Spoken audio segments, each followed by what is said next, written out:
What's up? What's up, guys? Boogie back again. Welcome back to yet another live stream on this nice Sunday. Hope you guys are doing well. We have a lot to talk about. You guys see the title. You see, you see the thumbnail. So we're about to get into it. Thank you guys for joining me on this. Help me like the video so we can let other people know that we're in here and ready to cook. All right, that's number one. Number two, share the video if you know people who want to come and join us and listen to us cooking on this nice Sunday. Share the video. Number three, just put a one in the chat if you can hear me, because I gotta make sure I'm not struggle I'm not struggle streaming. You feel me? But first things first, like the video, let me just make sure that you guys can hear me. I have we're gonna start off with Kendra G. She was trying to attack men, but she lost. So we're going to talk about that real quick. Just give me 1 second.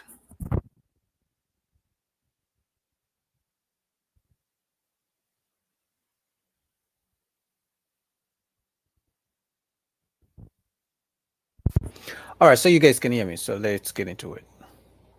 So you guys see the title, you see the video, you see the streams. Nice Sunday. I have so many videos we're going to be going through. But first, we're going to start with Kendra G. If you guys didn't know, Kendra G does a dating show.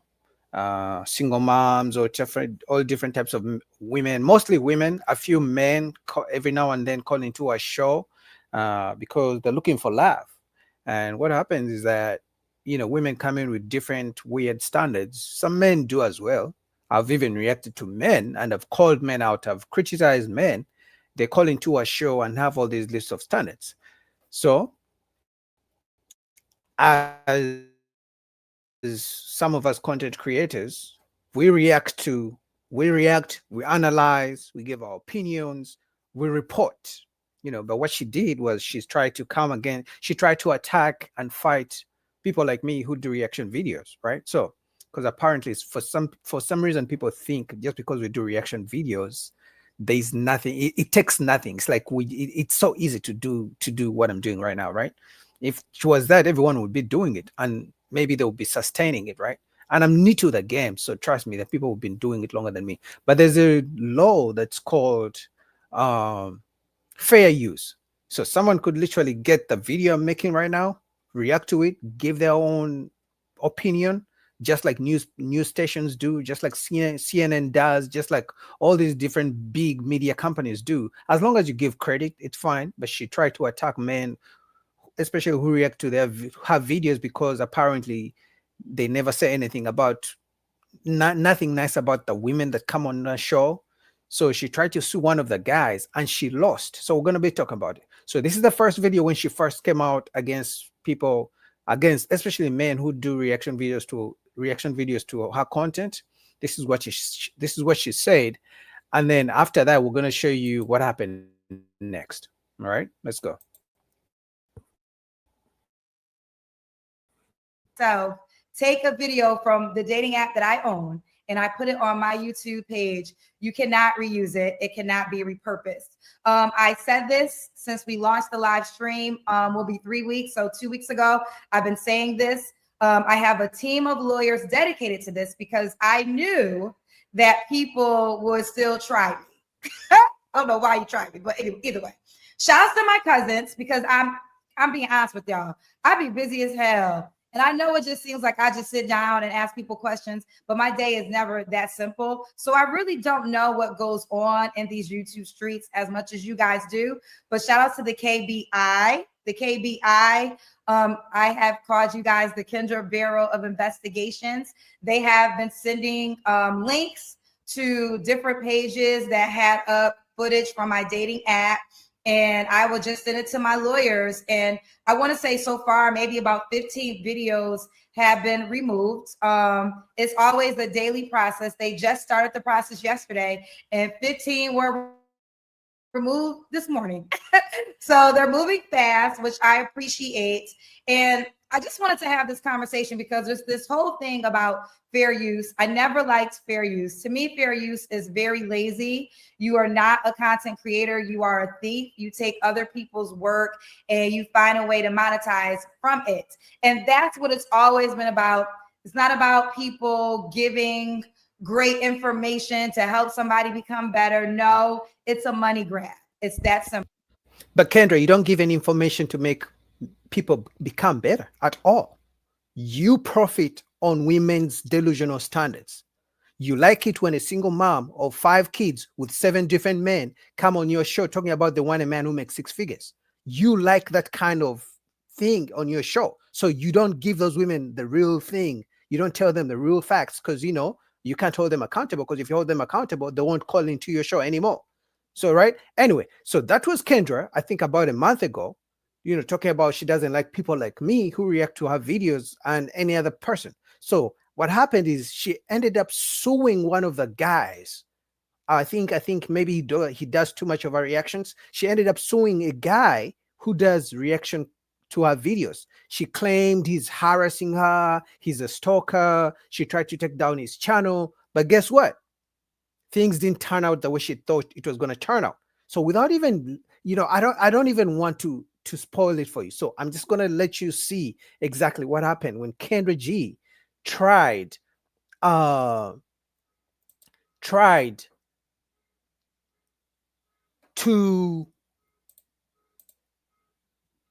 mess up a guy and sue a guy. This is what happened after that. Let's go.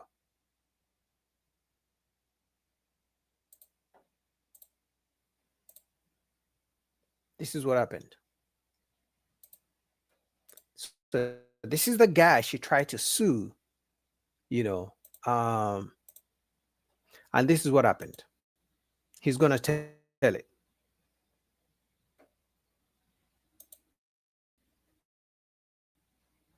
I know if I made this video, y'all know we won, right? Y'all know if MABW is making a video, y'all could make a long time coming for her, okay? Let's get ready to get into this, and let me talk about what was going on for the past damn near month, possibly a month and a half. About a month ago, a little over a month ago, your boy MABW, I got hit with a restraining order from Kendra Sleaze, and that restraining pretty much hit after your boy MABW won his counter notification that I from my DMCA claim. Okay, 10 videos put back up, 2 strikes were removed. That happened about a week later, possibly 2 weeks later. I got hit with a restraining order from Kendra Sleaze. Now, your boy MABW, I've only been to California one time. When I went to Cali, that was back in about 2006, 2005. So that should tell y'all right there how long it's been since your boy MABW has been to Cali, and I don't even care about going back. I've told y'all before, that's not an interest of mine. If I want to be on some beaches and in the sunshine, I'll just take my ass to Jamaica. Y'all know how your boy MABW do. But your boy got hit with a dope a Hail Mary with me on, was dismissed, okay? Now, this lady pretty much tried to throw up a Hail Mary and thought that the shit was going to work. She pretty much tried to use the restraining order to let YouTube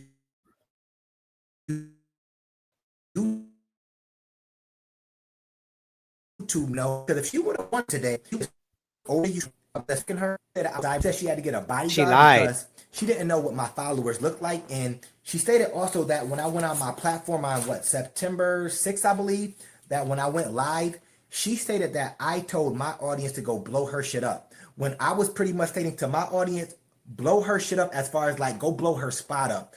Her and her goofy ass attorney, they literally took it as me saying, go take this device, put it by her household, and blow her shit up. Now, she's so goofy. I'm pretty sure some of y'all remember that live. Remember when I was scrolling through and I would say, look, y'all go blow her shit up. Go tell her she capping. She stated that I showed her address, her phone number, and was giving out her information, pretty much doxing her. When I was telling pretty much my followers that or I'm telling y'all now, there's no way I can dox you, because for those of you that don't know how YouTube works, pretty much when somebody gives you a fucking strike and you counter it, you have to put in your information to fight the claim, okay? So I had to put my fucking address down, my phone number down, and pretty much had to put myself out there on Front Street. She ain't have to do shit, okay? She literally went in court under oath, for the most part, lying. Straight lying. So she lied to try to destroy a man's career, because YouTube is a job. Like, for the people who actually know, YouTube is a job. Now, to me, it's both fun, information, giving my opinions. Now, but eventually, I like doing it. I like sharing my opinions with you guys. But she lied on this man, took him to court, and lost. And lost. Because the thing is, if she had won, she would have been coming against everybody. Because it's not just me. It's not just him who does reactions to Kendra G, right? It's everybody. And she used to work in media, so she should know what fair use looks like. But the fact that most guys don't say what women want to hear, most guys criticize the women who go onto a show. That's the only issue she has with that. If men were saying the sweet nothings about the women who go to a show, she wouldn't try to sue. But she went from trying to take his channel down with copyright strikes to suing him in court for stalking. You see what I mean? This man has never met this woman. All he does is do reaction videos, and she's lying under oath. If I was him and I got money like that, I would sue for defamation. Lying. She couldn't prove without a shadow of doubt. She could, I don't know. She couldn't prove that I was actually harassing, cyberbullying her, or doing any of the above that stuff that she claimed in the paperwork. And I'm going to read this shit off to y'all, because this shit is laughable. Straight laughable, okay? First and foremost, she said, I found her on YouTube. Isn't that how everybody fucking finds you? So if anybody finds you on YouTube, that means they're stalking you. She said, I consistently, from October 2024 to the present, I've been bullying her. She's a liar. Cyber stalking and releasing videos publicly. Like, I've been going to her household, looking in the window, recording her, taking her laptop and putting videos out of her. That's how fucking clueless she is about how YouTube works and how fair use works. And I want to be clear with y'all. I would never in my life want to be around that lady, ever. Yeah. There would literally be no reason for MABW to be around Kendra G. But let's get to the meat and potatoes of this thing, okay? She stated, I host a dating show online, and the harassment has caused me extreme emotional distress where I can't sleep and I'm depressed and crying all the time. God. I'm not mentally stable to host my show. Now, let's stop it right there. She's been hosting a show. She has never missed a day, either posting a video on YouTube or doing those live streams where single moms call in. She has never missed a single day. She just wanted to destroy this guy. But I'm glad he won, because had he lost, she would be coming against everybody. But shout out to the judge, whichever judge was having this case, because clearly, oh my God, she's such a big liar, man. I would be scared to be around a woman like that, because I mean, she can just accuse you of anything, anytime. And remember, some women use that against men because they know the moment they take you to court, they assume every judge is just going to be like, the man is guilty. I mean, the man is already guilty in the courts of public opinion, but imagine being sued for doing reaction YouTube videos. Imagine getting sued and somebody who you have never met a day in their life claiming they can't sleep and they're crying all the time just because you do reaction videos. That's crazy. The people out there, has she been hosting her show thus far and still making it seem like she's doing totally fine? Yes. She stated on this paperwork that I took away opportunities from her. She's a liar. To the people out there, has she still been going on shows, talk shows, and had any opportunities seem like it's been taken away from her? Nope. From what y'all have seen, she stated that MABW says I'm doing commentary, reaction videos, that I'm taking away opportunities from her, which is a damn lie. She said I'm not mentally stable to host my show. Every time I post a video, he harasses me. every time you post a video, I do a reaction video, because if you don't know how YouTube works, everybody, the early bird gets the worm. So anybody that knows how YouTube works and they're pretty much making money off of this shit, you know that you get to the video first, you put it out, hopefully people see your video first, voila. Yep. That's how it works. It's called capitalism, kind of, if you want to think about it just a little bit. I'm capitalizing off getting to the video first. Now, that's just how YouTube works. You ever got some juicy content first and you like, I want to get out here and put it out there first? That's how it works, Kendra Sleaze, you big goofy bop. And she should know better. Kendra G used to work in radio, which is media. And I'm sure she used to report on different stories. The only difference with YouTube is that you watch a video and then you report on it in real time. The same way I'm doing to this guy's video. I watch him, then I report about exactly what he's talking about. I give my opinion, I analyze, I criticize, I upload whatever I want to do. The issue is Kendra G has that she hosts single moms with 10 different kids by 10 different men with crazy standards. And then when men criticize that, when men say they're delusional, Kendra G feels like that's an attack on the women, because she can't hold them accountable herself, because she knows if she holds them accountable the way Kevin Samuels used to do, they wouldn't call back into her show. Because it's like, how dare you, a woman, hold another woman accountable? You're not for women. You hate women. Because remember, women also don't attack other women who hold them accountable. So that's why. But I wanted to give you guys this real quick video about this, because shout out to this guy. This guy won. Kendra G lost. Right. So she's going to have to think twice before she tries to take people to court, making up false accusations. Because for me, this is a false accusation about YouTube and stalking. But for me, this is not different from women who file false accusations of rape or sexual assault and things like that against men. It's the same thing. The only thing, this is online. So in the real world, this guy would have lost he could have gone to jail for 40 years for a false accusation of sexual assault, right? He could have lost his job, right? All those things, because Kendra G doesn't like that people do reaction videos. It's crazy. Anyway, enough of that. So let me go back to the real meat and potato. Shout out to the brother Mark. He was the first in the chat. He's going to Colombia. So let me get to the real stuff that we came here to do, but I just thought I should do that first. So because of that, we're going to go all the way to Anton Daniels. So let's get to it. Shout out to this guy. I'll put his link down below, but shout out to him for giving Kendra G a big air. So let's get to that.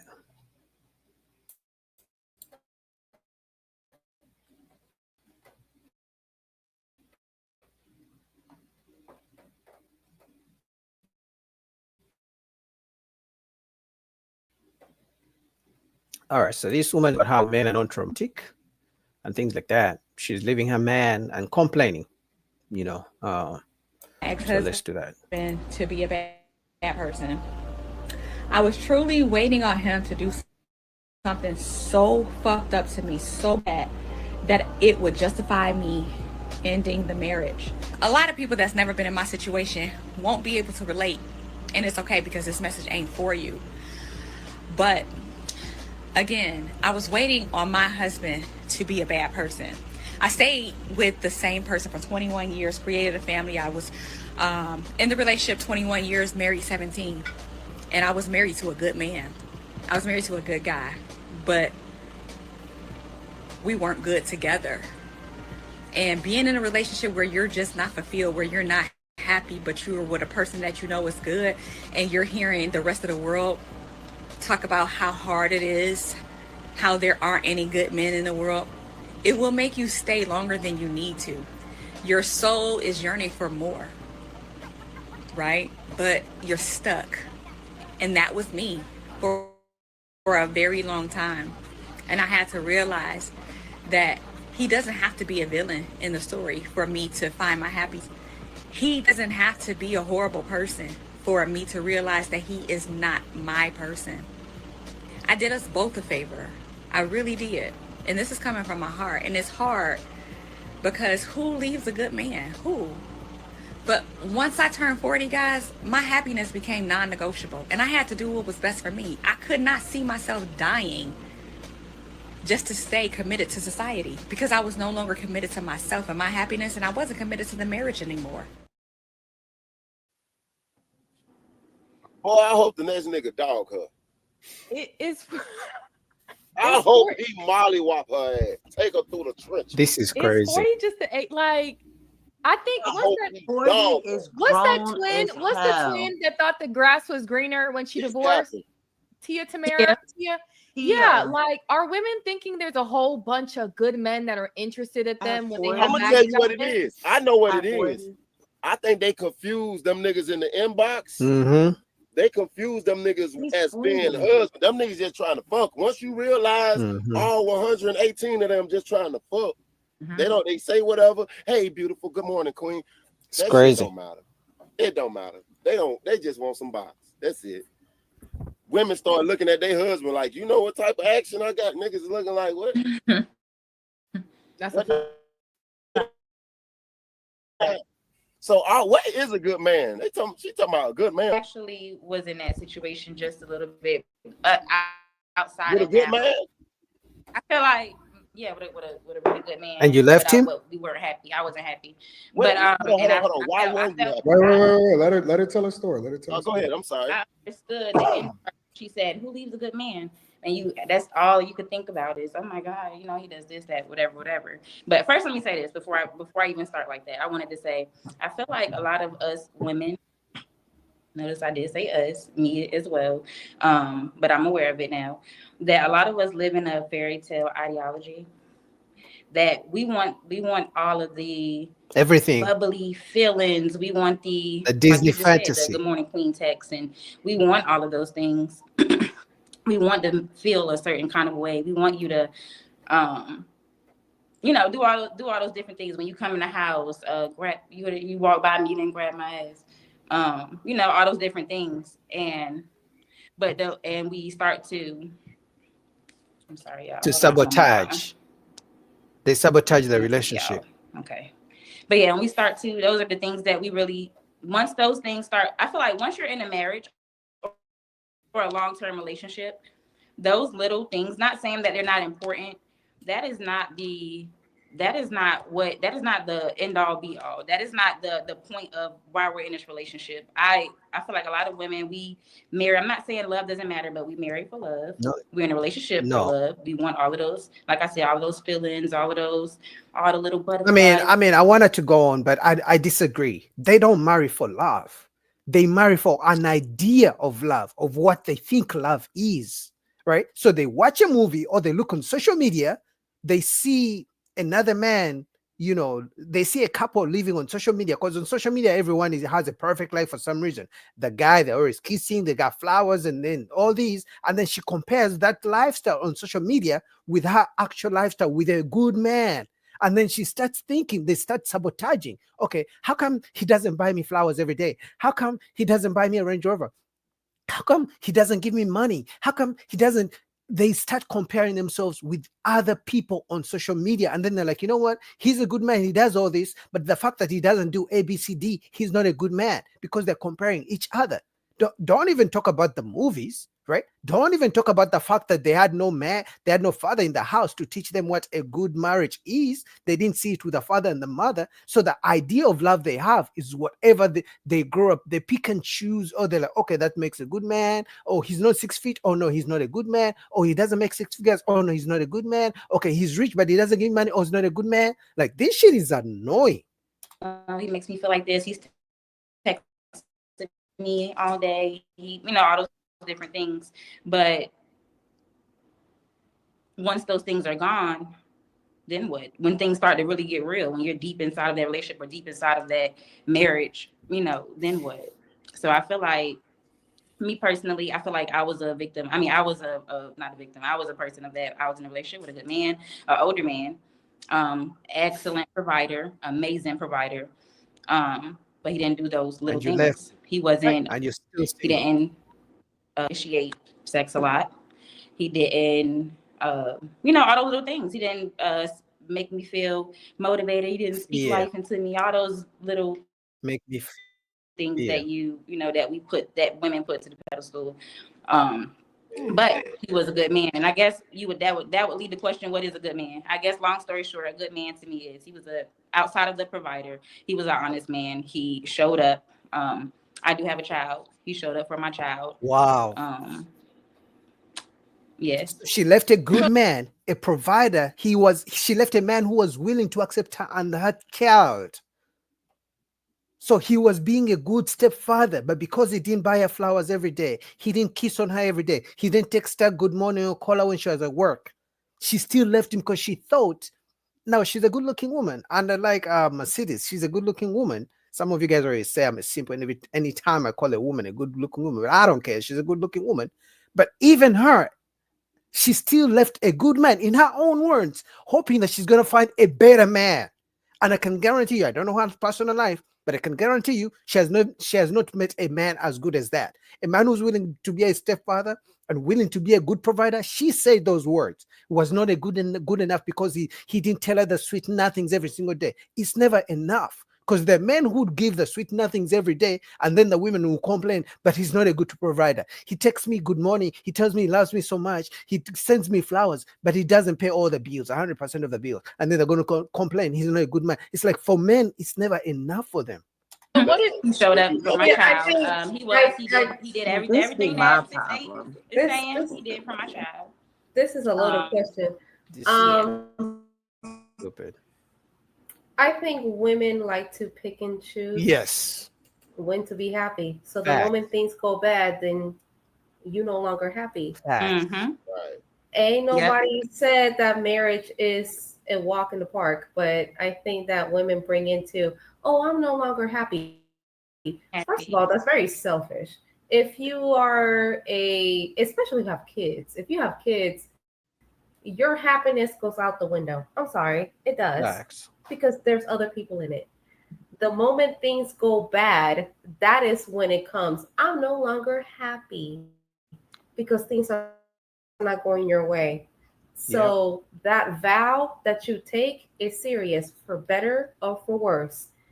And I believe that most women leave when the minute that things don't go their way.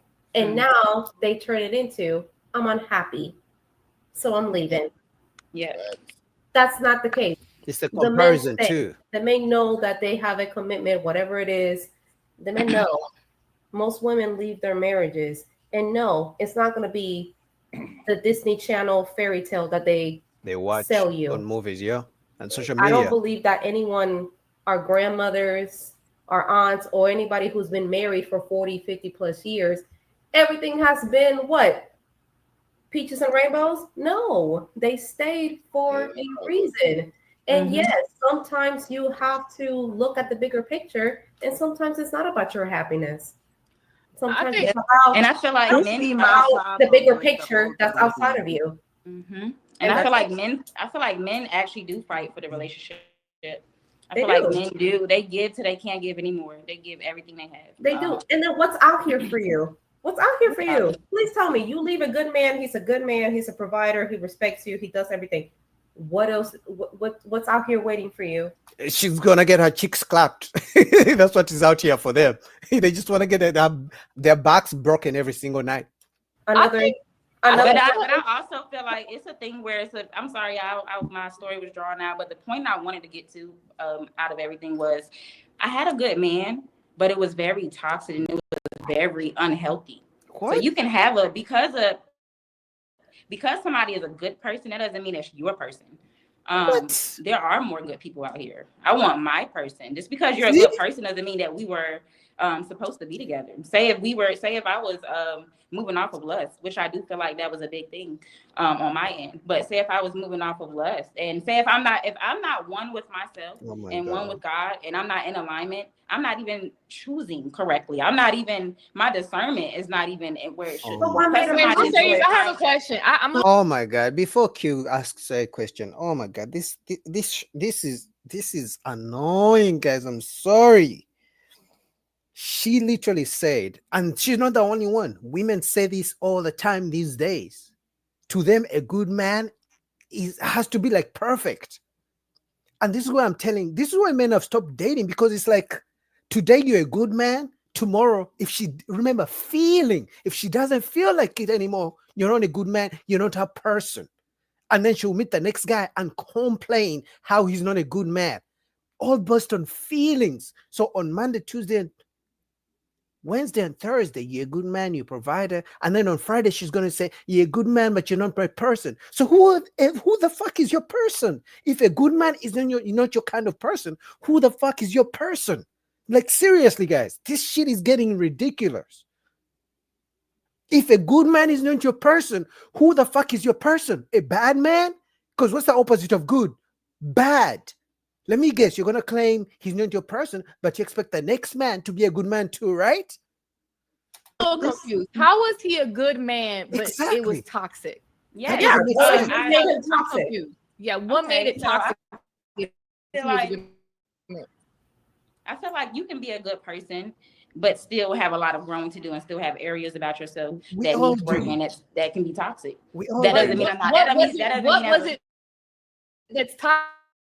Because everybody has to grow. So I don't feel like it was just him that had that. I feel like us together. Like, for example, me, I will I'm take pissed accountability. I think I spoke on this maybe like one of my very first panels or whatever. That I feel like I played a big part in our downfall.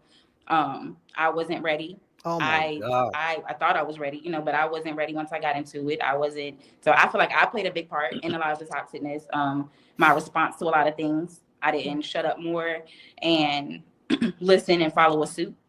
He didn't have a program for me to join. I will say that he didn't have a program in place. He didn't have his own, he came from a lot of money. So things were already put in place for him. So he didn't really have his own what do you mean? ideas and own, he really just, Oh my was God. falling into the family business, and which is okay. It's nothing wrong with that. That's how it should be. Oh my But God. so it wasn't really a program for me to really join. So I was trying to get in where I fit in, and I was kind of trying to motivate and do all the different things. But I don't feel like there was a clear vision. He wasn't a great leader. He was a provider, but he wasn't a great leader far as vision. What? Going, and boom, that's what it is. So He was a provider, but he was not a great leader. But then when men say, I'm a leader, but I don't have the money, women complain, you can't be a leader if you don't have the money to provide. Which is it? Ladies, seriously, I'm genuinely asking, which is it? She's claiming he wasn't a leader, but he was a provider. I thought one of the characteristics of a good leader is being able to provide and take care of everything. Because if I claim I'm a leader, but I don't have the money to pay 100% of the bills, women are going to say you're not a leader. They always claim a good leader, a real man will provide. So he was providing, but he was not a leader. Oh my goodness. Oh my God. I just feel like we both had things enough? that just was off, and our God. communication was off. We argued a lot, those type of things. But I know if I grew a lot, I think it would have been different. So, Oh my God. but who's to say? I still don't feel like that was my soulmate. So, but he's a good man. And I also say, But that's You feel, did you hear the words she used? I still feel like feelings. Guess what? Today, I just feel normal. Tomorrow, I may wake up and feel excited. Or I may wake up feeling sad. Feelings change. If you let feelings make you live a good man, guess what? Even when you claim you're going to find your soulmate, let's say tomorrow she wakes up and she finds a soulmate. The next day, she may wake up and feel like he's not a soulmate anymore. And then what? She's going to move on to the next one. So by the time she gets age 50, how many bodies has she racked up because of feelings? And he'll be a good man for the next woman that he's with. Go ahead, Oh my Aaliyah. fucking Aaliyah, God, begin on there. this Go ahead, shit is Aaliyah. annoying. but this is something going back to the video, this is my problem with older women and stuff like that. They get online and they make videos like this about how they left a good man and this, that, and the third, looking for a soulmate and everything like that. And then it's younger girls like me who would see videos like this, and we would think, okay, we have all these options and we don't have to stick to one man, even if he's a good man, if he's not my soulmate, if I don't feel like in my heart of hearts, really deep down in my soul that he's really for me, I should just leave. It's not good advice. It's never good advice that comes from older women. They're always giving the advice that led them to the spot that they're in. Fact. And then try to make it seem like the spot that they're in is a good spot when it's not. And it's I'm. Why are you making a video like that? You're 40. She's pushing 40. She says she's 40.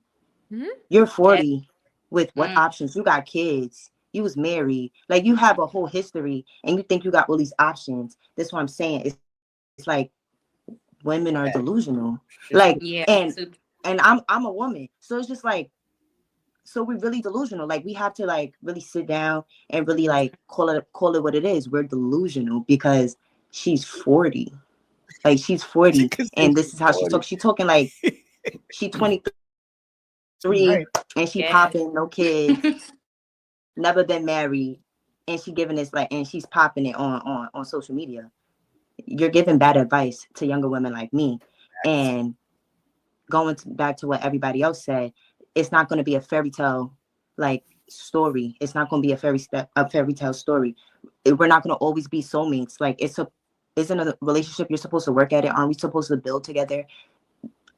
Why would somebody automatically be my soulmate, or am I supposed to fall in love at first sight? Like, what are we talking about here? And it's just, I just feel like it's diluted. It's delusions. And The reason why 40-year-old women, I would say 35 and on, older women who have been married and divorced and speak badly of men and make these videos, the reason they make those videos, in my opinion, is because they want, because remember, misery loves company, right? So if I made a video bashing women all the time and things like that, one of the reasons could be because I want other men to think like me or to influence other men, right? So those women make those videos because they want the younger women to fail like them, because they don't want to take accountability. So it's better to say I left a good man because he wasn't my man, to make the younger women think that if you find a good man, you shouldn't stay with him, be like me.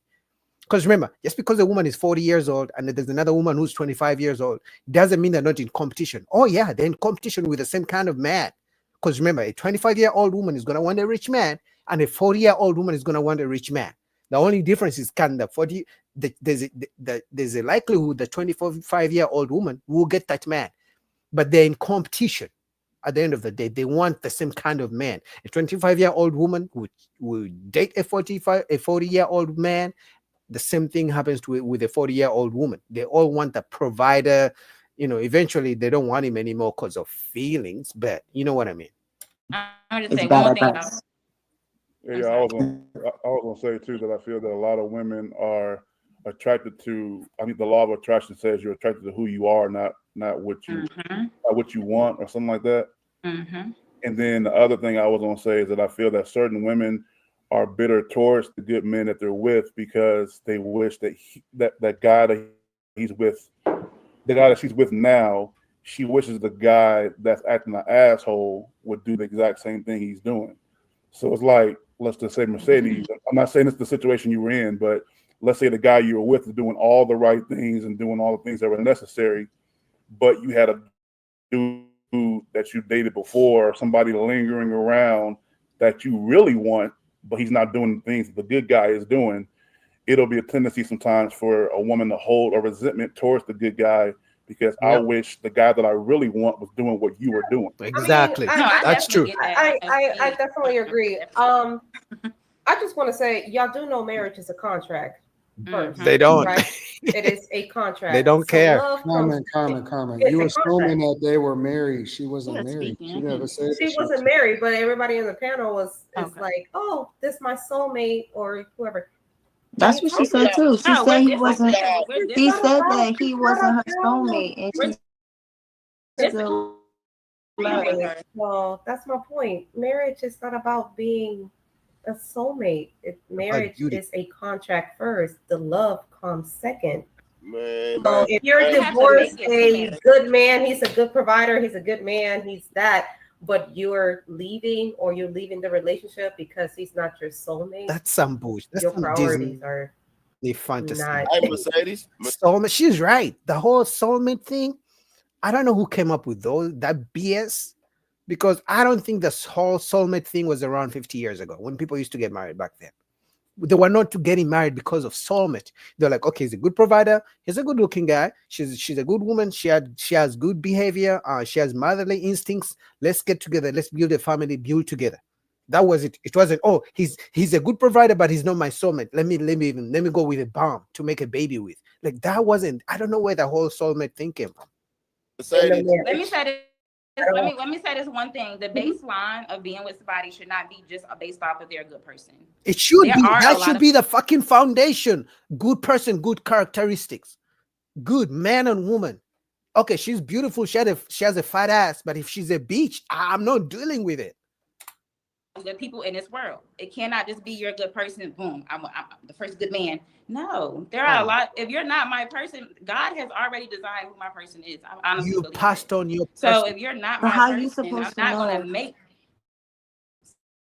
something. Now, granted, Oh my God. Oh my I God. I wish, yeah, it took me a while to get over him, but What is a soulmate? Like Soulmate That's soulmate. like, What what is do you soulmate? mean I by don't my believe in person? soulmates. see, I'm not Like, even. what do I you don't mean think by about that? soulmate. I don't look at soulmate in a traditional way, so that don't even apply to me. Like What you you mean use the by word my- soulmate. You gotta be able to define soulmate, because that's some bullshit Disney bullshit, some movie. I don't even know. Shades of Grey. No, is that 50 Shades of Grey? And the BS. Person. But What do you mean by my person? Like, what do you mean by that? Like, what makes I somebody believe what that that God person is? already How you created the classify men that? are supposed to. What do you say? How you classify that? Like, how would you know? Like, you will have to look at them and be like, that's the person God made for me, or like No, what's the criteria? No, this is the thing. Like, for example, the relationship I was just in, I wanted that to be my person. That's the only reason I stayed so long, and it was getting worse and worse and worse. Like I wanted that to be my person. So if I wish it, like it is what it is, but it didn't work. So clearly that's not my person. And like you said, it's not a thing where I'm walking around, is that my person? Is that my person? No, I'm just letting it happen. Now I'm being more intentional about when it comes to dating and all those things and how I want to show up, et cetera, et cetera. But no, it's not something I'm just picking out. You just, I don't know. I don't feel like it's how something would I'm you gonna know? Like, when would you until I'm know? in Like, it. when you in a relationship and you with a good guy and like he was like the guy before, but like I guess what does he have to do to be your person? Like, what? That's a good question. That's the thing. I'm not looking at it from that way. Like my But person, that's how you're there's a supposed to layout look of at a it. list of things that my person would do. I'm deciphering that once I'm in it, like I'm in it and it's not working. So when it does not work, you're that is not deciphering this when you're in the person. relationship. You actually just don't know what you want in a man. She does. So you have to be So- in a relationship to know what you don't know. Okay. I'm not saying I have to Doesn't. be in a relationship to know It's what I all over want the in a place. man. No, I was just answering that Oh, one okay, thing okay. about my person. Like I don't have a list of You okay, should this, have this, it. and this would be my person, especially as I'm still continuing to heal and grow and all those different things. You should have a list. And you know why? Because you had a list. You know the things the good man you left used to do. You know all the things you used to do and all the things he was never doing. The reason why you left a good man. So if we know, you know the good things about a good man and you know the things he never used to do, clearly you have a list of the things you want the next man to do, the things your so-called good man never used to do. The truth is, and in fact, I learned this from Anton Daniels. He said most women have passed on the man they were supposed to be with. They passed on the man they were supposed to get married to. And to me, I mean, she seems like a sweetheart, nice pixie cat, if that's what they call it, nice, good-looking lady. But unfortunately, I think she passed on a good man, on a man she was supposed to be with. The soulmate that she was talking about, she left him because he was a good man, but he was not her soulmate. That guy, that's the guy she was supposed to stay with. But guys, this was annoying. I didn't know the show was gonna start like this. But let me show some love to Miss Mariam. She says marriage is about respect. Shout out to Mark Cruz in the building. This is crazy, man. I mean, Miss Mariam, you see why men are really having a hard time with marriage and shit? Like, because how do I get married and want to be in a relationship knowing that today she likes you and tomorrow she doesn't like you, and she's gonna say you're a good person, but you're not my soulmate? Like, So you're saying I've invested all this time, all these years, all this money, my energy, my feelings, and everything, and then you're gonna wake up and tell me, but you're a good man, but you're not my soulmate? Like, really? And you expect me to what? Believe in love? Believe that I can actually build with a woman when I know there's a chance, a high chance she may wake up just because she had a bad dream and claim I'm not her soulmate? Like, this is what I'm supposed to do?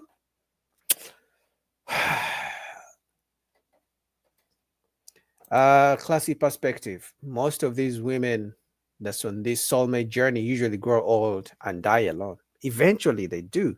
But now I think eventually they do, but some of them don't. Some of them keep on that, what is it called? That delulu. Because I think some of them, if a woman is delusional at 40 and talking about soulmates, it's too late. She's always going to think like that. She's either going to blame men, number one, or say she hasn't found a soulmate, or say God didn't bring a soulmate, or say that she was never meant to be married. Those four things. She's going to blame men, blame God, and then claim she was not meant to be married or have a man, or claim that she's strong and independent, don't need a man. Those things. That's it. Crazy. Man, let's go to the next video because I don't want to keep getting heated. Because I mean, and I think one of the reasons I was really heated because this is the first time I've heard Mercedes on this panel really speak about her personal life, right? Which I guess it's a good thing or bad, I don't know, but like I didn't know she had that same kind of mindset of soulmate and I left a good man, and like I didn't know she had all that. You know, it's crazy, man. All right, we're gonna go to Lapif.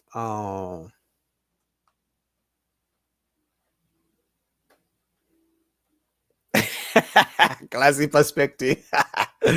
Funny. All right, let's go. Hold on.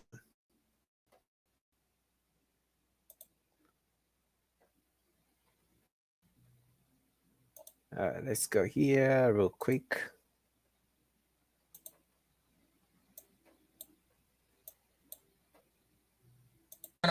One is because we're going to be too old. The old school in my comments saying if we focus on ourselves in our 20s, won't y'all no more. That's the point of the video. That old school saying applied when y'all were providers, okay? We were taught at a young age to secure a family and a husband for stability only. Please don't think women's primary goal is to have a man and have a family. That is back in the day when you guys were head of household. However, now we are head of household. And to be honest, y'all not too fun to be around. Y'all not that cute or aesthetically pleasing. As women, we are the financial stability. That's why we're not too pressed on being with men right now and having kids.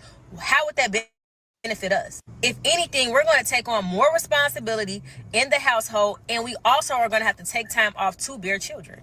So until y'all go back to being a providers, I guarantee you, y'all are not on our priority list. Until y'all able to take care of yourselves and the family, leave us alone, because we irritated. Okay, so if you don't have kids, sister, and you're not married, please take that off the top of your list of things to do in this lifetime. There is so much more to life. The marriage is going to come. The kids are going to come, and they're going to be there. You know what I'm saying? Like, if you're not 30 and up, marriage and kids are still very much so in your foreseeable future. Even if you 30, I really say 40 for real. Like 40 is probably like some of the latter years, but it doesn't have to be your only goal and aspiration in life. What are your career goals? What are your financial goals? Where do you want to travel? What do you want to experience and do prior to bringing children into this world? What do you desire to experience and do prior to getting married? Okay, there's a lot of beauty in those single seasons, as well as those seasons of just being boyfriend and girlfriend. I don't know why so many people just downplay that. They act like boyfriend and girlfriend is not a thing anymore. And I get it, you know, boyfriend and girlfriend's not in the Bible for those who feel like, you know, it's supposed to be marriage or nothing. But in my honest opinion, just enjoy every phase that you're at. You don't have to rush to get any of this stuff. It's going to be there. Okay? There's kids that are going to be there down the line. You don't got to rush to have kids in your early 20s. And trust me, if you do, you are going to regret it. You're going to be looking up like, damn, I should have lived in some of my 20s. I should have chased my dreams and did some of the things that I wanted to do. But I sacrificed my 20s things. And I could have been, outside, just living carefree. But now I'm responsible for the life of another human, and my priorities have shifted significantly. Okay? Majority of men in America earn less than $80,000 a year, meaning that majority of men in America are average earners. Majority of households in America are two-income households. So yes, you know what that means? It means that you are likely going to have to get with an average earning man, and together you guys are going to build and accumulate wealth together. That is what lots of successful, happy married couples have done. That is not promoting struggle love. That is reality. I'm sorry. I'm going to continue to preach about reality because Shira has many of you living in a fictional narrative where there are enough rich men to go around, and one of them is just going to come and swoop you off your feet and pay all again. You know, one thing I hate about these career women who claim that for some reason when they get into their careers, there's going to be a rich man waiting at the end of the tunnel. You know, one thing I hate about these career women is they still expect the man to provide, to pay all the bills. So what was the point of you wasting 20 years trying to build a career, and then at 45 you claim you're ready for marriage, but the man should still be the main provider? So what were you making all this money for? Right? What were you making all this money for if at the end of the day, when you're stable in your career, you still expect men to pay the bills? The logic doesn't make sense. It makes sense to them, which really it's selfishness, but that never makes sense to me. The first girl just talking about the niggas that she has access to, she would never say that about the men that she actually wants. And when women have those talking points, it's only because they can't get those men. Fact. They only have access to men they don't want and not the ones they do. Fact. Because if she had access to the man that she wanted, she wouldn't be single. She wouldn't have that mindset because she'd have a man who'd be giving her all the things that she wants. The idea that a woman having to date an average guy, an average woman have to date an average guy is wrong. It's crazy to me. Because if you do get with average man, at least y'all was splitting shit, because the idea if for what she said to be true, which was if she gets with a man, she's gonna be taking on more responsibility. That's just not mathematically possible, because we're not saying that women don't get with men and start taking care of them. Fact. On average, I'd say 90% of the time, a woman doesn't get with the man and make him better. She doesn't get with the man and make his financial burden easier. She gets with the man and gives him companionship, company, and all the other household shit. The way these women talk, when you look at them, they're always single. Always got weaves and underloved. And that's how they come to this point. So she's gonna wait. They always have weaves. That's wigs. I don't know the difference, but I know they always have lots of makeup on, sometimes butterfly eyelashes, and wigs, whatever you want to call it. All right? And he's right. They all claim, oh, don't get married quickly. Oh, don't invest in a relationship. Don't make marriage your priority. They only say that because there are no men who want to marry them. At least not the men they want. Because if Boogie proposes, yeah, sure, they may reject me. But if Elon Musk proposes, oh yeah, now we have a different kind of issue, right? So, and then they're hoping that when they get into their careers or when they become 45, there's going to be Elon Musk and Bill Gates and Jeff Bezos waiting to buy them a private jet and a private island to go travel and do whatever they want. She's 40, where she'll still be pretty, and just think now she's going to go find a man who's going to take up with her, like come save her from her 40-year-old life of, she's saying, collecting first, second, third dates and the dick that comes with it.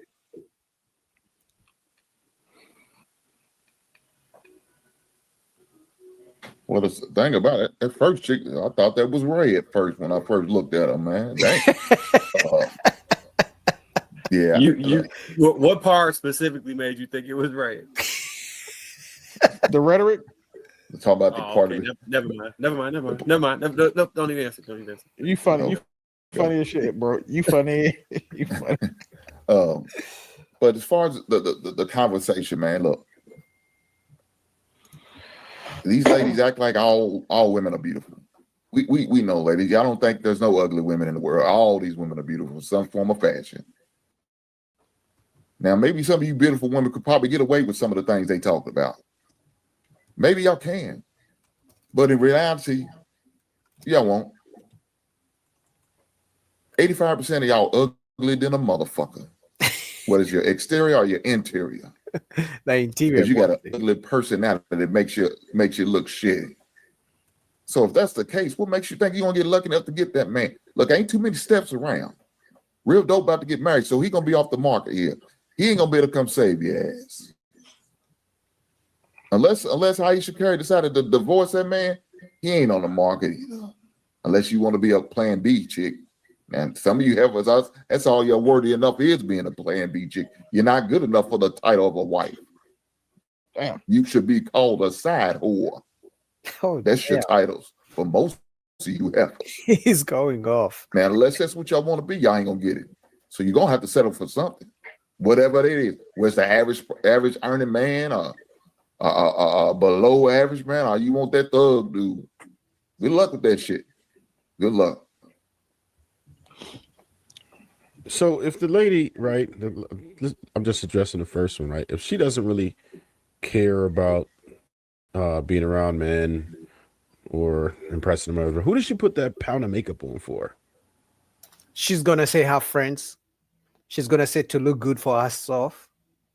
Because for men who don't care about women, the last thing you're going to do is try to look good every single day and shit like that and going on dating apps and shit like that, right? If you don't really care about women, you shouldn't be putting too much effort or emphasis in looking good because you're not looking good for anyone. But for women who don't care about men, unless now she's into other women, okay, that's one thing. But they usually say they're doing it for themselves, which is not true. They do everything for themselves, but they never do anything for a man. Isn't that funny?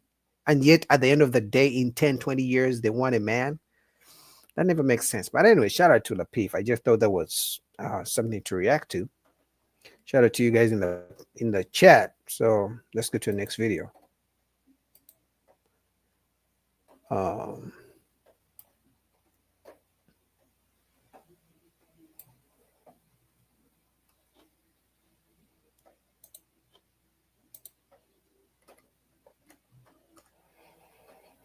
All right, let's go. All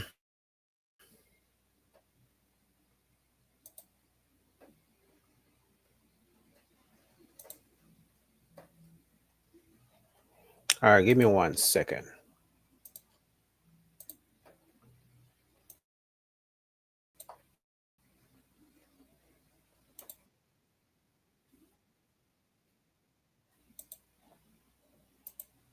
All right, let's go. To a woman ever. I think that he's smart too. That's something that you got to reserve for yourself. I don't think you should ever give anybody that level of control over you. Because even if a woman, in my opinion, says that it's safe or any of that type of stuff, I think that at some point, most men, not all, but I think that at some point, most men live to regret that. Or use it You against never give anybody that much power over you. That's true. I agree with that. I agree. They will weaponize that. What exactly is opening up your heart in a man's eyes? So, for example, I don't feel like I have to tell you everything. I don't feel like I have to share with you every single thought. I don't feel like I have to figure out, you know what I'm saying, every single secret or anything like that. I think as a man, it's wise to move on a need to know basis. I think that you give her what she needs at that moment, but I don't think that you need to necessarily share everything, because no matter how strong women think that they are, they're not ready for everything. Facts. So you give them what they need at the time, and then you keep it moving. What do you Jess- mean they're not ready I for think everything? I think You guys watch Jess. Jess doesn't like it because she's a feminist. So let's see. that what you just explained, it falls more in line with opening up your mind to a woman, not your heart. That's why I asked, like, what is opening up your heart to a woman? Because that's dealing directly with love, but love doesn't always directly deal with your mind. It's telling the Women woman don't even know everything. what love is. Love is it's an action. It's not a feeling. Facts. Right. So Right. I'll give you an example. Do you know why guys are so much more hurt when a woman cheats on them versus when if a guy was to cheat on a woman? Yeah, why? I want to know that because they commit suicide quick. Because they gave everything to her. They So invested everything. so they're unable to objectively make a decision. They're making a decision out of character. Men are not supposed. Every person got emotions, but men are not supposed to move based off of their emotions. But when they give everything to her, you give her all of the power.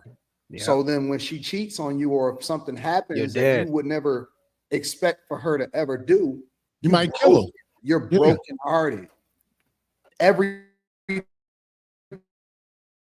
in you is shattered. Right? So And perhaps- you can't think logically anymore because you got the power. She got the power to break you. Yeah. She got the power to take you to court. She got the power to then take your kid. She got the power to, you fully entrusted yourself to another human being that you were supposed to be over. So Think why about don't it they for a do minute. that for us? Why don't the women do No. that for us? Think about it for a minute. You're over them. You're their covering. Yep. But you gave them ultimate power over you. Yeah, that doesn't make sense. How? Even if you were in an organization, right? And let's say, for example, you're the CEO or this and that and so on and so forth. Do you know that no matter what position that you're in the organization, that they give you what you need? They don't give you the keys to everything. If you're a software engineer, they give you certain permissions. If you are security, if you're a part of cybersecurity, they give you certain permissions, right? If you're just a phone person, if you're just a call center agent, you get certain permissions. They literally go into the software and they give you certain permissions depending on what your role is. I don't care if it goes all the way up to the CFO, so on and so forth. You only get certain permissions. It's a need to have basis. That's true, man. If you ever cry to a woman, unfortunately, she will never forget that moment. I don't care if you cry because you lost somebody. I don't care if you cry because, I don't know, if you lost a leg. Now she knows what makes you cry, right? She knows what makes you weak. Because much as women like a man who's strong and a leader and things like that, she always wants to know like what switch she can touch to weaken you in case, she wants to take some control.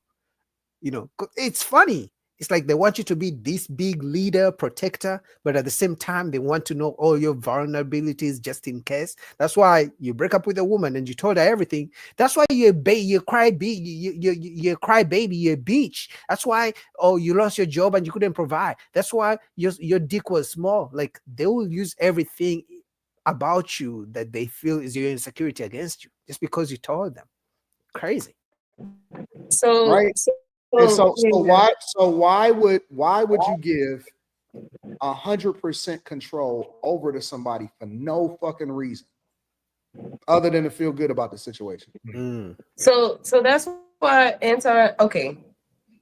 I hear what you're saying, but again, that's not directly connected to your heart. That's a man's mind. Men think that they're opening up their heart and they're giving a woman over his mind, because as women we have this type of influence over men, and men will give over the wrong parts. Just like in the scripture it says that the men are supposed to love their wives and the women are supposed to reverence their husband. Reverencing and loving is two different things, just like loving a wife and reverencing her is two different things. Now, because men and women are different. You know what I mean? For a man to tell you his secrets or what he's going through, that means He loves you. He trusts you. You know, he doesn't have to tell you all the sweet nothings and the Disney fantasy and things like that.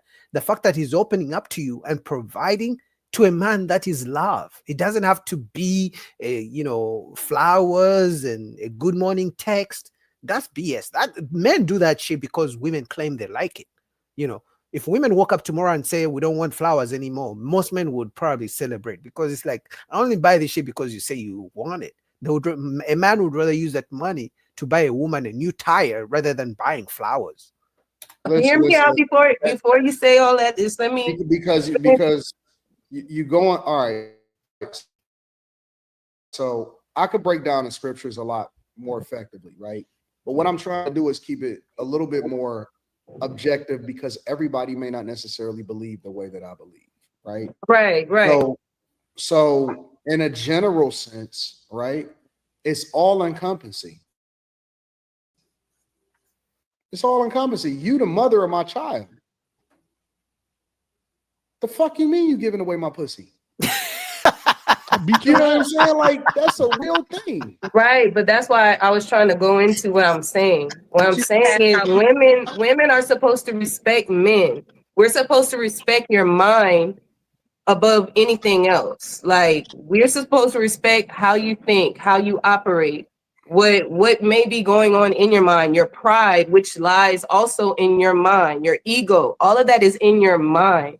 Your heart is something a bit different. It's still linked to it, to where, like, you know, if you're not too careful, you can let them into your mind to where they can have complete control over you. Just like Jezebel had complete control over her husband. But what I'm saying is there's literally a thin line between allowing a woman to have control over your mind or you letting her into your heart. The heart is the safer space for a woman than it is for your mind. That's why it's easier for men. Than it really is. No, Yeah, she's complicating everything. It's the same thing. Like, heart, mind to a man, it's all the same. You guys know the saying of, for the mind thinks what the heart is full of, right? So it's the same thing. I'm not. When guys open up themselves to a woman and they entrust her with things that they normally wouldn't entrust anybody with, then you make yourself vulnerable. You weaken yourself for no reason at all. But why don't they do that in return? Why? I know what you're saying, and that's true, because I do that too. I give my all, like, you know what I'm saying? And so I'll be devastated if my wife ever, you know what I'm saying? I don't want her to matter. If I died, I want her to be miserable. You know what I'm saying? That's how much I love her. but I don't want her to be with nobody else. I want you to be happy. No, bitch, I want you to be suffering like you in hell. Bro, I'm sorry to let you know, if you die, if your woman is still looking good, I'm telling you, chances are she'll move on with the next guy. If you think she's beautiful, other men think the same thing too. So I'm sorry. If you die, trust me, chances are she'll move on. For the rest of your days, bitch. I'm telling that shit. I'm telling you. No, I want you to be happy. I just don't. I want you to be happy by your. I want you to be happy. I want you to be happy by yourself, though. There you go. I knew you'd agree. Yeah, I want you to be happy. I want you to be happy by yourself. Yes, I agree. I agree with that. That's great. But you got to remain. You got to remain. You're right about that. You can't give them your all. You know what I'm saying? Yeah. They don't appreciate that anyway. I mean, is that what we talking about? Giving them they all, or just opening up your heart? Like, that's what I'm saying. There's a difference between yeah, I mean, talking about. I get what you're saying. You shouldn't. I don't think you should give completely everything to nobody. You shouldn't trust nobody completely. But I say this. No. But they say, what would you do to open your heart, not give your heart completely? That's two different things to me. Like, that means giving your all. Like, you don't supposed to give your all to everybody. But I mean, I think you're supposed to open up your heart to your wife. If anybody, that's your other half. So why wouldn't you open up your heart to your wife? Not, I mean, like I said, I'm not giving my all. It's the same shit. Just because she's your wife doesn't mean she's not a woman anymore. doesn't mean she can't wear. And now, if she's your wife, now she really has the power. The power is called her daddy, who's the government. You can't forget that. So you have to really be careful on how you move with your wife. What do y'all Yeah, mean? everybody. I never understood that, and maybe y'all What can you mean? explain it to me. I'm open to learning. What is this other half shit? What you mean? That's a better half. I don't What you mean? I never understood why people said that. What do y'all say? I means mean, other half? it's just like you said. You quote the Bible all the time. You know, that's your other half. What One. part of the Bible do it say anything about That's my not other biblical. No, Why is y'all are that biblical? one. Yeah, Y'all are you one. become What one. part You of that become do Yeah, it one. that's say not a anything half. about other half? Yeah, you Well, become you know one. what I mean. You know Become what one I mean. flesh. You I become know. one I'm flesh. trying to understand Come it. I on, never Anton. You understood become the one concept with of your it. wife. You and her is You, one person. You're not thank you. saying you separate, but you know what I'm saying? You one and one. I don't understand what y'all. Honest to God, I don't understand what y'all saying. Well, I don't know. Are you in love? He's just trying to say that like the woman is a part of you, you a part of the woman. When y'all Yeah. marry, y'all become one flesh. It's Yeah. like Adam and Eve. No, That was I'm the not a whole part point. of her. I'm her. I'm her.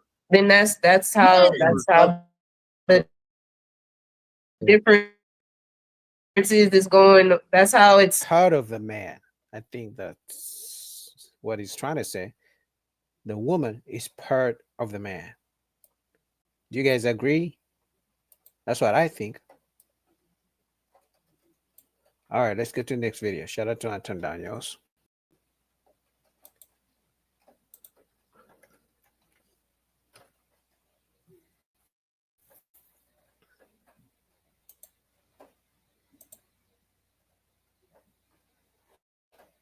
All right, give me 1 second.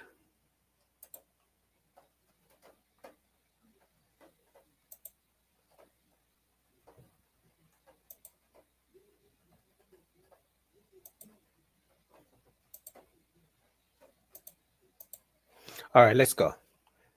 Wait. Mariam says at least Jess doesn't yell and overtalk like Jazz. Yeah, she was calm. I'm surprised. Like that entire show, she didn't even say nothing. Maybe she's changing. Maybe I don't know. We need to check on her and make sure she's still a feminist. Maybe she changed. Who knows? Maybe she's not a feminist anymore. Because sometimes they change. Believe you when you said that you wouldn't give a man that you're not in a relationship, that you're not married to, you know, everything. I believe that you're going to give a man exactly what he give you. Whatever he give you, I think you're going to give it back to him. You mean in a relationship or in a Yeah, I think if whatever a man gives you, you're going to give it back to him. I think whatever effort he gives you, you're going to give it back. I don't think that necessarily you would in particular would have to be married to that person and give them everything or to be one with them. I think you could do that, but I think it probably comes down to that limitation of maybe he's not giving you all of that and you just don't give it back to him. Well, I'll give. I just like it. So if I'm just like someone's girlfriend, you know, I'll match. I'll give. You know, but if I'm someone's wife, then I give all of me. You know, I belong to them in a sense. I think naturally the correct thing to say is if you are a wife, you will get everything. I imagine every woman would, but a lot of times what happens is that people hop into a relationship and once those guards come down, everything's game. The things that you said that you wouldn't do, you typically do. So I'm not their partner. You know, I'm their other half. Where they go, I go. What they do, I'm doing. Where we gonna be together. So that is the kind of person that I am as a wife. But I'm not like that as a girlfriend. Maybe you don't believe me, right? You may not believe me, but I think that's all determined by the man. What you give is all determined by the man. You're saying that like I wouldn't do this, that, and the third. But if you met a man who was committed to giving you all of those things as a girlfriend, I think you're going to give him back everything that he giving you. You're right. I would. I mean, Doc, it just always doesn't work out like that. But Doc, can I ask you a question? Me? No, Or- Doc. Oh, okay. So if your boyfriend told you that I'm only going to do boyfriend stuff until we get married and then I'll do husband stuff, what stuff would you think he was talking about? I was just gonna kind of speak on it. I guess, buying a house, moving me in, making my problems his problems, being concerned about like my general growth, like, because I feel like sometimes guys, like how y'all say, use pretty women for their confidence and stuff like that. So I want to make sure that you're actually concerned about my well-being, like I'm concerned about yours. Yeah, just, and I don't want to get into detail, but just I want to make sure that you, like I said, what's important to me is important to you. So for instance, working out is important to me. Eating healthy is important to me. Family is important to me. Children are important to me. Education is important to me. Meditation, just knowing history, correct history is important to me. Knowing how to defend yourself and how to stand your ground is important to me. So a guy who can, that's why I feel like my husband will be able to, like, he'll teach me those things. Then let me ask you another question then. They have. So this woman said she wouldn't be when she's a girlfriend, she's just gonna do half her duties until she becomes a wife. I mean, I have no issue with that as long as she doesn't expect the boyfriend to pay all her bills when they're not married. As long as she expects the boyfriend to provide half until marriage. She expects the boyfriend to protect her half the time. Because the only reason a man should marry a woman, in my opinion, if she has shown characteristics of a wife, wifey material, as the saying goes. But how are you going to say, I won't do A, B, C, D until you marry me?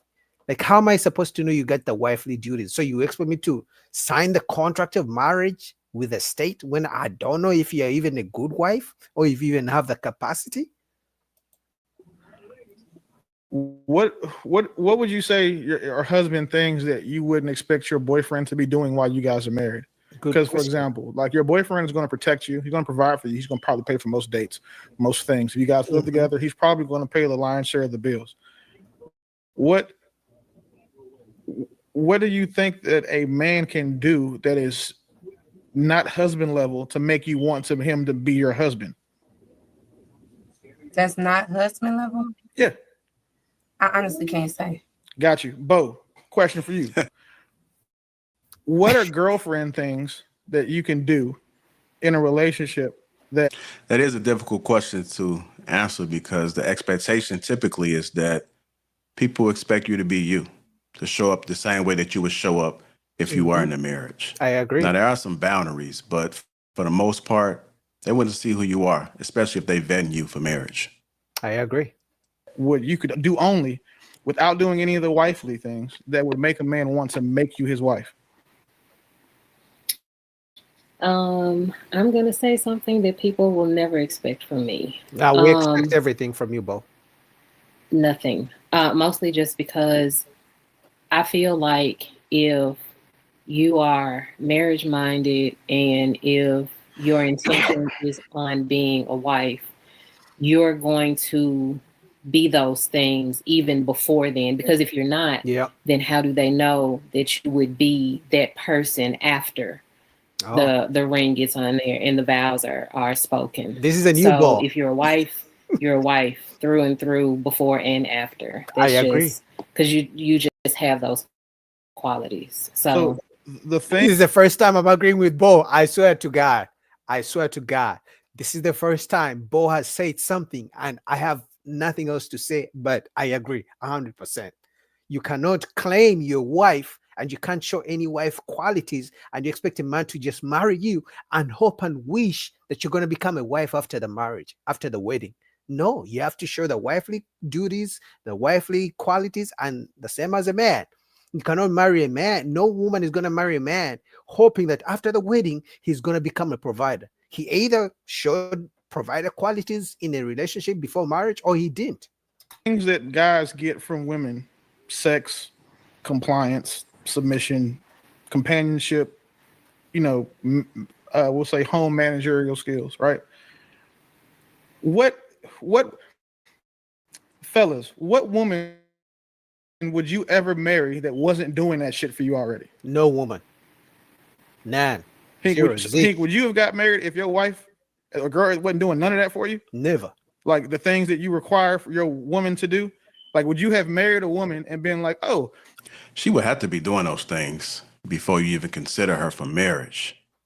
Now, a lot of times the confusion that I often see is that sometimes these men do possess these qualities and have these feelings for you, but what they're doing is they may be limiting how they express those feelings because they're trying to see who you really are. Maybe it might be something that you've done that isn't clear, or it's something that's kind of iffy, and it may be preventing you from the man looking at you as being marriage material. So I've often seen that a lot of times where some men will pull back. They may not pull back all the way, but they may just kind of take their foot off the gas pedal a little bit just to try to see who you truly are and if you're going to flip-flop throughout this dating process. It's even harder because these women were not taught to be wives, right?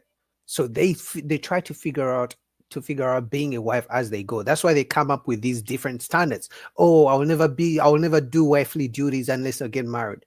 But you don't even know what it means to be a wife. So how are you? It's as if it's a switch on and switch off. Now I'm a girlfriend, now I'm a wife. Now I can start cooking for you.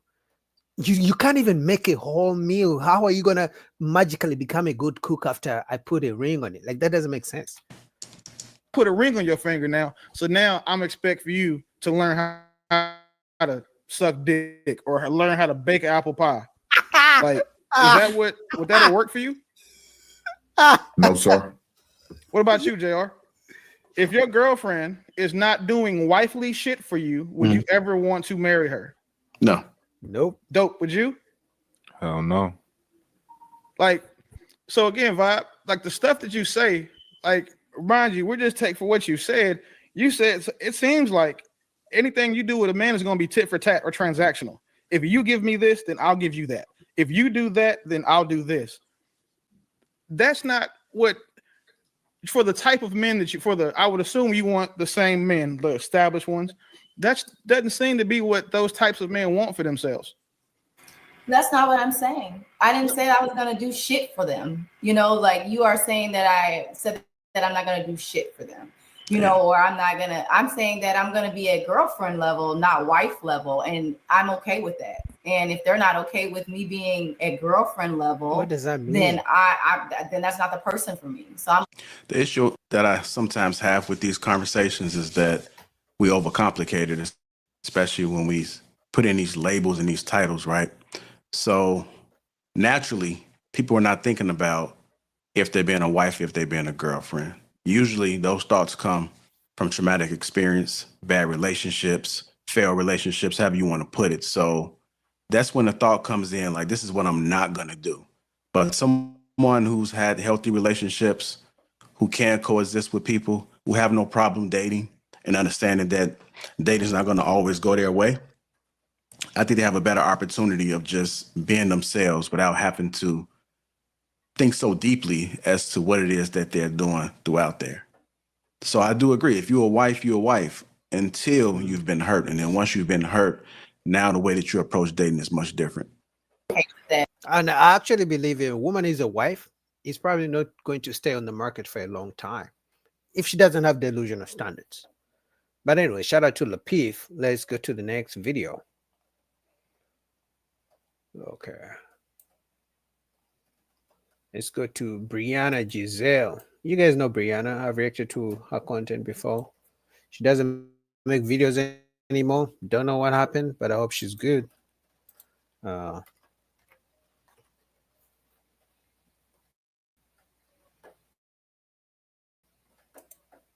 Let's go.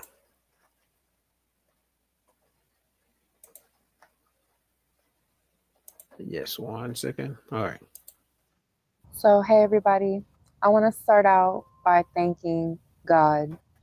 Thank God for his protection. I thank God for the support that I get because it's definitely hard talking about certain topics, but we don't let up because just because people don't want to hear the truth, you can't just not tell it. You can't just silence your voice. So I just wanted to take that moment and just say thank you to him Y'all cannot imagine the death threats that I've gotten over the years. I bet. On different platforms. Just having the conversation is difficult sometimes. So I'm just really thankful to those that support me and listen to what I have to say. And I praise God for his protection. With that being said, today I just wanted to get on here and talk to y'all a little bit about the aunties. And what I mean by the aunties is, I mean, I'm sure a lot of y'all know what I'm talking about, but I'm talking about a lot of these older women, especially, that come online and just spread a lot of really bad ideologies, really negative ways of thinking to the masses, and especially to us women. They discourage us based off of their bad experiences.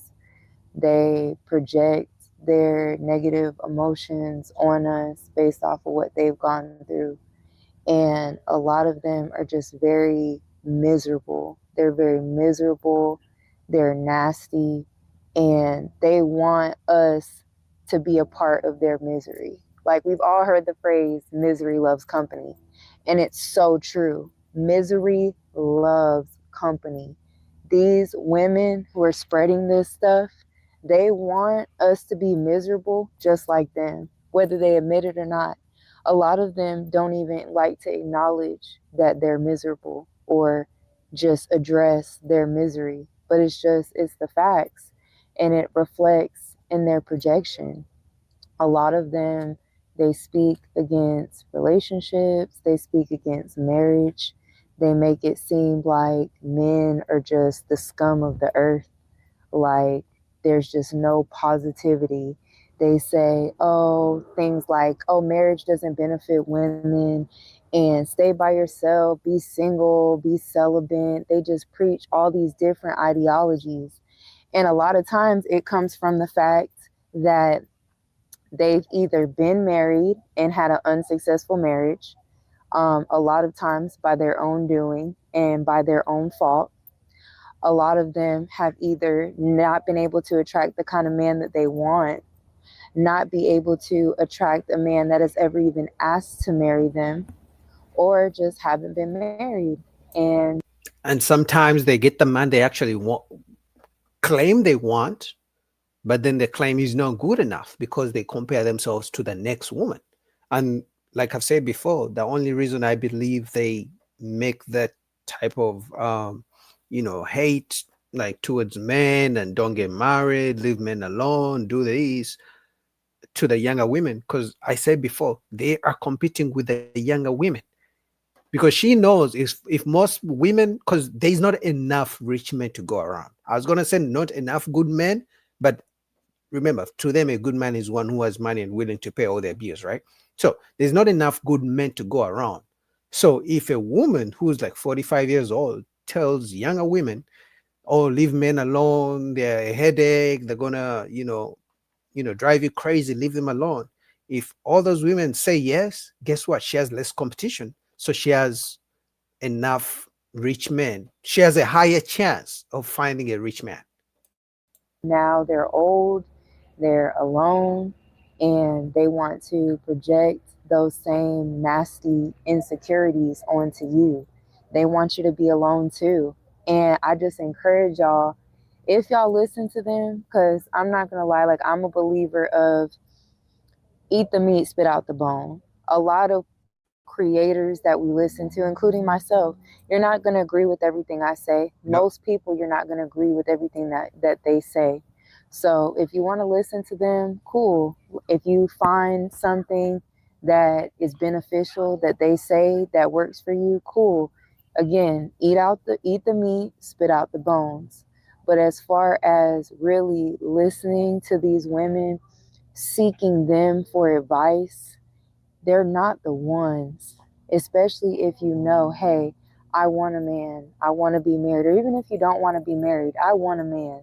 If you know that, the last thing you need in your space is negative energy and women talking down on marriage and down on relationship and down on men just because you didn't get the outcome that you wanted. If you notice, you never really see these aunties explaining to you, oh, how to pick a man, how to vet a man, because they don't know how. how to attract a good man, how to even be attracted to a good man. Because a lot of our issue is we don't even like good men a lot of times. Facts. I We say like that the all the bad time. boys, we like Mhm. the F boys, we like men that you shouldn't even be dealing with in the first place. They want a man who has money. This is the type of man so many women want. They want a man who has money. No, let's start with the physical. They want him tall, with hair, tattoos all over the place, with that gangsterhood kind of persona, rich, with the money, willing to spend on it, spend the money on them, with a good D, and then he cannot tell them to do shit. Like he gotta take them the way they are. That's the kind of man they want. He's gotta have the money and let them do whatever they want. I don't know where they find those guys, but that's the kind of guy they want. They never teach you those types of lessons. They never tell you, hey, from my experience, this is the kind of man that you want. This is the kind of man that you don't want. They just want to throw the whole male race away. And that's not the answer. That's not the energy you need. That's not the energy that you should want around. These women are literally going to help dig you in a grave, because at the end of the day, men are needed, men are important. A lot of us, you want a man. These same aunties that are speaking against men and how terrible they are, these are the same women who are freezing eggs. These are the same women who, when they get older, they're all calling into Kendra or whomever and trying to find somebody. Like, no. And then they spread their misinformation to the masses. So save your. She's right about that. They call into Kendra after they get the 4 kids with 6 different baby daddies, and they want the next guy to come pay for all the kids that don't belong to him, and she's not giving him any more kids, and no sex till after marriage. Let me say that again. They got 4 kids with 6 different men. Yeah, I know the math is out. And then they want the next guy to make more money than their baby daddies. They want him to not ask for them, not expect them to get a kid from them, right? And this is true life story, because I've reacted to these videos. And then they expect the new guy, the stepfather, to only expect sex after marriage, but they didn't require their baby daddies to have marriage before they gave them babies. Crazy. So protect your peace. Don't be listening to this nonsense. You don't listen to these aunties that mess things up. The things that they're telling you is lies. They're telling you that marriage isn't beneficial. If anything, marriage is a lot riskier for the man than it is a woman. That is true. Marriage has always been the number one way that women have acquired wealth. If you meet the right man and you actually have good taste and make good choices and actually do what you're supposed to do as a woman, you can attract an amazing man and have an amazing life. But since a lot of these women don't have the tools, they don't even know how to get the kind of man that they want. They blame They the don't man. even know how to get a real good guy. Oh, keep him. They just want to tell you, oh, just stay alone. Just because they can't do it. That's all they can tell you. They can't give you any real game about how to be as a woman. They just want to tell you and convince you that you don't want a man. And a lot of you do. Stop lying to yourself. It's not that you don't want a man. They can't get it. It's that you make bad choices. We make bad choices as women. We throw away all these good men out here, and a lot of you have turned good men into rotten men. That's What encourages a man to be good when he's not appreciated? Y'all don't know how to be appreciated. A lot of y'all are lazy and don't want to do anything. And it's like y'all are blaming the men, and you listen to these aunties that are going to coddle you and make you feel like, oh, it's the man's fault. It's not you. These men aren't any good. No, we're no good. I mean, I don't know why Brianna stopped making content, honestly, but maybe it's because of the death threats. Because in the beginning of the video, she said women were sending her death threats. I know it's crazy. Who would have thought that women are literally threatening another woman for speaking positively about men? Who would have thought? Because we know women like Brianna are far and far in between, right? Are they there? Yeah, but they're very few. And usually women like her, when they speak positively about men, guess what other women do? They attack them. So maybe, I don't know, she's busy. I hope she's fine. But we need a voice like hers, because at least it's better when women hold each other accountable rather than me trying to hold women accountable, because I'll be like, who are you? You know nothing about women. You know, I'm not saying it's easier when women hold each other accountable, but at least they won't say you hate women. They would just say they probably call her pick me all day. But death threats, maybe that's one of the reasons she stopped making content. But she's right. She cooked that whole video. The truth is, older bitter women don't like younger women to have good results, because they're going to look in the mirror and be like, how dare you be in a successful marriage when I couldn't? You know, so they would rather preach bad things about men to discourage the younger generation. So they feel like they did nothing wrong. It's the man's fault. Lack of accountability. But shout out to Brianna. I'm hoping she will be making content again soon, man. You know. All right, next video. Let's go to No Fugazi. Let's go. Hope you guys are doing good. It's a nice Sunday, rainy Sunday where I am. Hope you guys are enjoying yourselves.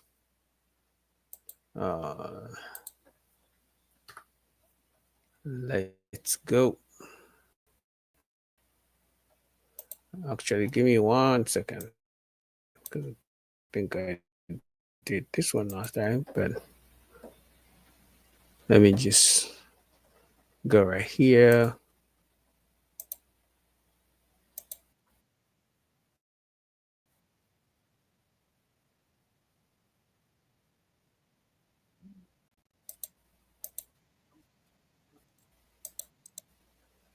All right, let's go. Fedro sends him $5. Men have the monopoly on force. If we really had a rule of thumb, would feminisms have still happened? Man, that's a deep question. It may be not. Again? It may not be enough time to let. I'll ask the ladies. Let's start with Don't start with me. Start with me. I'm gonna do you last. I'm gonna start with Lauren. Get her to engage. I got you. So here's the question. Men have the monopoly on force. You know what that means? Okay. Explanation. So, meaning that, like, oh, Miss Mariam is in El Paso, Texas. Miss Mariam, are you Latina? Wait, let me find out Miss Mariam is Latina. That means she can cook. Oh, at least I think. Wait. Hold on.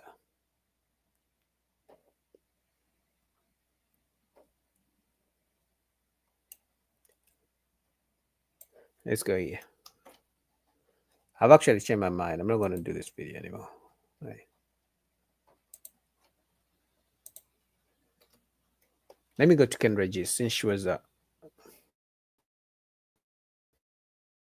one who started the show.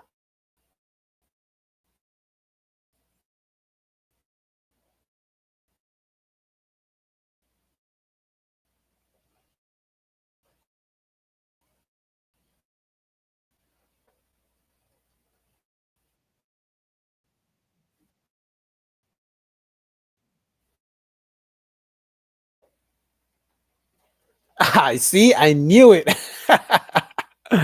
Miss Mariam is Latina. Oh. Hola, mamacita. Is that what they say? Miss Mariam, is that what they say? Is that offensive? I don't know. I'm just.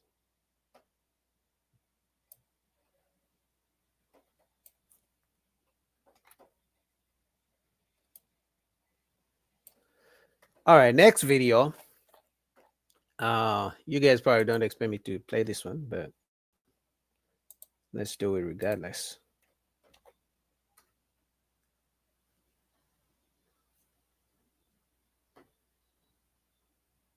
She said, I can cook any Mexican dish except I'll not make mole from scratch. I don't know what mole is, but if you say you can cook, I might just get a flight to El Paso tomorrow. Who knows? Miss Mariam, I might just get a flight to El Paso tomorrow.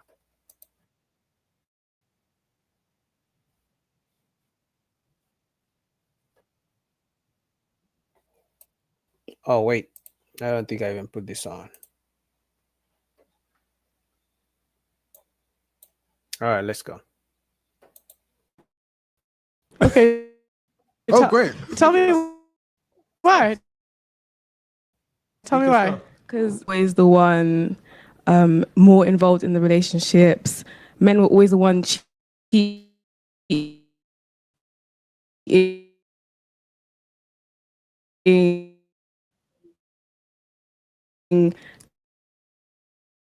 Treating the woman wrong, so that now I'm 21. All of us are tired at the age of. Girls know, early on that they're going to cheat on you. You know damn well which you know damn well that after I finished with the guys that cheat, I was now like, let me go to a nice guy. Yeah, but now you're a leftover for him. Oh, but I was only like 18. So yeah, look, I'm not saying. I'm just saying that's how men view it. Really, at 18. Yeah, I mean. I don't know. I'm not going to ask like what. I'm just saying, like, I'm saying this is common. So Yeah. you're young, but I'm saying this is common where girls will go through the bad boys and the cheaters until they're 27, 28, and then come to the nice guys who they've been rejecting the last decade. So there's a lot of men that won't cheat on you. You just don't want to. They don't want those guys, the nice guys. Look, okay, go to. You guys don't have. Do you guys have Taco Bell here? You do. Yeah, go to Taco Bell. Ask the guy out behind the counter. I bet you he won't cheat on you. Come on, won't do that. go ask him out. They won't do that. Wait, so can I ask a question? What? You know how we're talking about the whole cheating? Don't we feel like back in the day there was no social media? They were writing letters. Everyone's covered up from head to toe. I feel like now there's more temptation even for the guys. Because women got worse. Yeah. Because men will do anything to get laid. Okay. Literally anything. So if we required marriage to get laid, we would all be married. If we required a fancy date, so our values have lessened. That's what you're saying. I would say women have thrown it at them. Yeah, like we're less valuable to men because men are the same.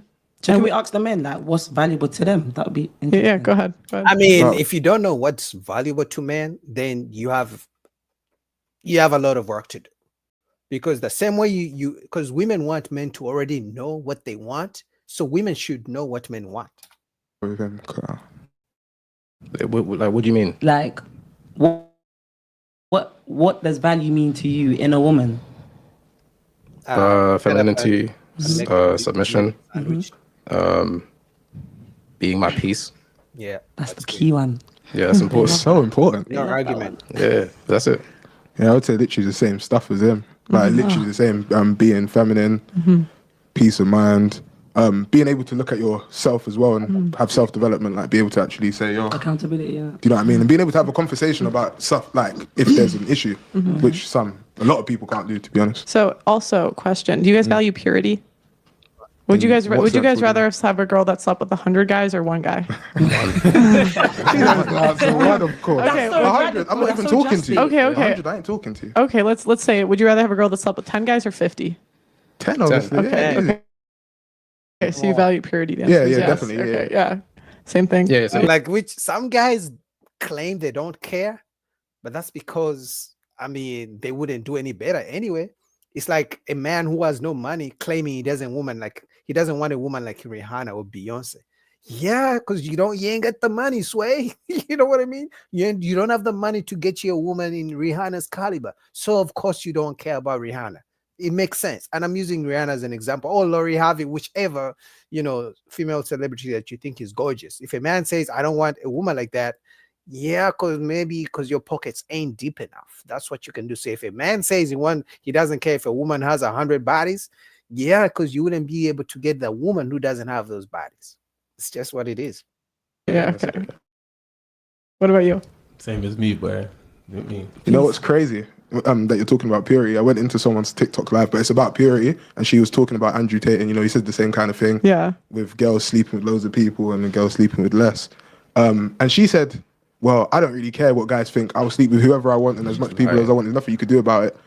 In my head, I just thought this is the problem because I don't know if there's like some But you know what's battle. mad? But they will still get wifed. So Yeah, I but don't not by know. like. But no, I don't boss. agree with it. Yeah. I don't agree with that. Not by boss. I think that's very tapped. But That's crazy. But Remember those one kind man- of girls, one man. sorry. But those kind of girls, I feel like I strongly disagree. Mm-hmm. It's mad because you get like, let's say, I've seen good guys that will go for that, and I'm just there like, Because they don't know what? any I'll tell better. you what, they're the nice guys picking up the leftovers. And the problem is those girls don't respect him because they actually want the dude that cheated. Whenever a girl has a guy that she always complains about, that's who she loved the most. It's not the one that she doesn't really talk about. She said he was such a good boyfriend. She didn't like him. Yeah, they never remember the guy who always bought the flowers and called and texted her every single morning. They remember the guy who never used to call. Isn't that funny, man? Isn't that crazy? Man, that's disappointing. Like, as a man, once you realize, like, you the good guy who used to do everything, first of all, she's gonna leave you because you're a good guy and claim you're a good guy, but you're not good for her. You'll be good for somebody else. That's like literally the word for word, bar for bar, the words they use to describe a good guy they left for no reason because of feelings, right? But then they will think about, oh, that guy never used to call me. He never even used to buy me flowers. He never wanted to spend time with me. But the guy used to spend time with her and that's to see her and bring her food and cook for her and do all this, spend money. They don't remember that guy. Okay, maybe they remember the guy who used to spend money on her. But you know what I mean. You're laughing. You know it's true. And so those guys pick them up at 30 and then they'll still cheat with the guy they really wanted or wish they were with him. Yeah, what done for? Pretty much. But that's why like virgins should be preferred. Like if you've slept with one person and you get married, what is your chance of a happy marriage, do you think? I heard your podcast. You actually mentioned this, Yeah, and it you was say it higher. all the time. But then, do you know what I find crazy? That Yeah. you also get the guys that complain that, oh my day, she didn't know what she was doing in bed, and then Yeah. now he started cheating 5 years down the line because she's that's so okay. dead. And also, no. I've heard a guy say we actually weren't sexually compatible. That's the reason why. Because he was probably too much of a freak. Most girls can't have good sex. Serious. gosh. Most girls are not good at sex. How'd you know? Huh? He's in the streets. That's how he knows. What are you talking about? He's in the streets. We'll get into them ones there. Ding, ding, ding. Yeah, but nah, honestly, most girls just take wood. Let's be real. Like, But if it's your partner, would you not teach them, and would you not like grow, like, as in you're teaching her what you like, she's teaching you what no, she likes? of course, it's contextual. I don't think you can be with a partner and not expect her to like certain things. But then that's what I'm saying. Certain guys, they're just overly freaky because most men are very simple to please. You just blow. And, it's true. But guys would prefer a girl they could teach. Yes, Versus a because if teachable she's girl. coming in a freak, he's like, where'd you learn that from? Where'd you? Do you know what's so funny? I have this discussion with like my male cousins, my brothers. I feel like every guy says, listen, have you read Men Are From Mars, Women Are From Venus? One of my favorite books. Men are so simple. Well, what you lot say. Peace of mind. When they don't want to talk, just leave them. He will come back when he's ready. And I feel like because we're so emotional and erratic, sometimes it's like, you know how men are quite logical when you call your man with a problem, we just want to hear, is it? He's But just it's like, like how the do we fix reality. this? Most times we're not doing well because of our nature. We don't. We try in our heads. We're like me, for example. I feel like I can be very peaceful. I can be very understanding, but there are times in the month Exactly, where when I'm you're not. I'm just not having it because of my. I don't know. Maybe I can blame it on the hormones, or that day is just not the day, or I'm in my head about something that he's done.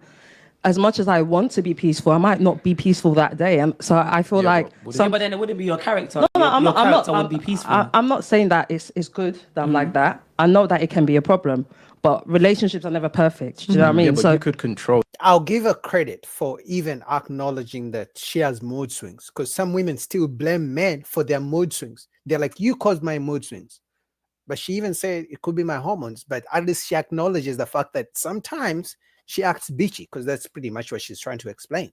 Because she's like, sometimes I'm peaceful, but sometimes I just want to go off and create chaos. And men don't like that. But at least she's one of the few women who are accepting the fact that she knows the fact that sometimes she gets bitchy for no reason. That at work, right? I can, and the thing is, I do control it in my relationship as much as I can. There's no relationship that doesn't have fights or arguments. Do you know what I mean? So, but sometimes you go from 0 to 100, and you know you've done. As long as you acknowledge you've done it, and you're able to apologize and accept accountability, and try and change. That's just quite interesting though, because like Phil said, for most women, you can stay quiet at work, but at home you're letting loose. Like, why is that?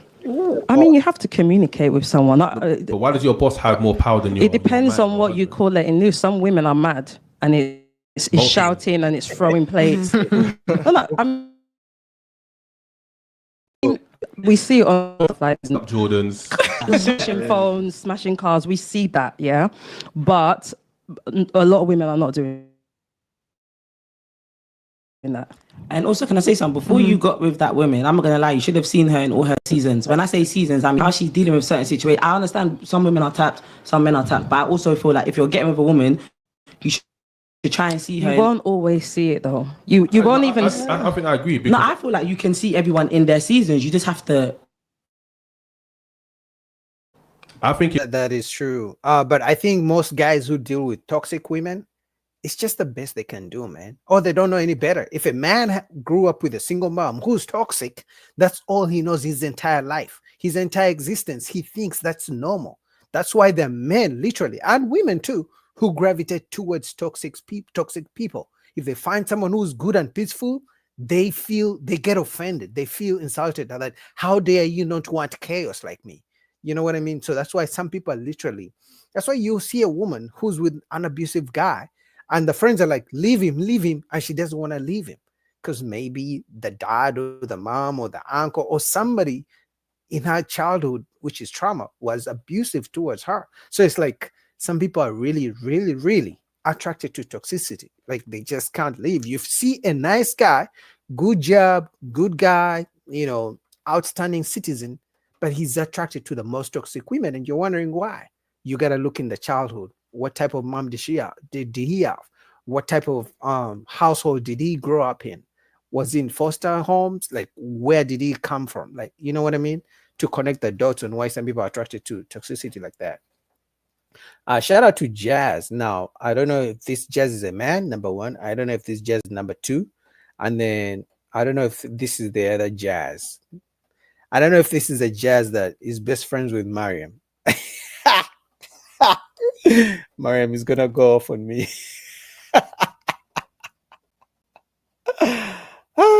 Mariam is gonna go off on me.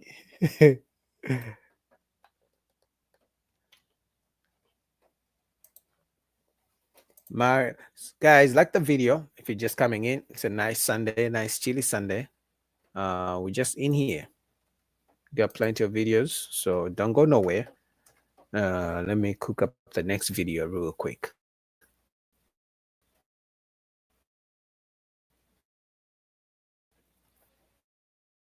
All right, just give me 1 second.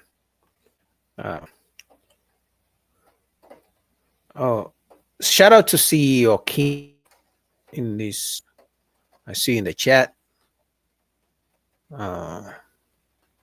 All right, let me get the next video ready. I knew Mariam said, hell no.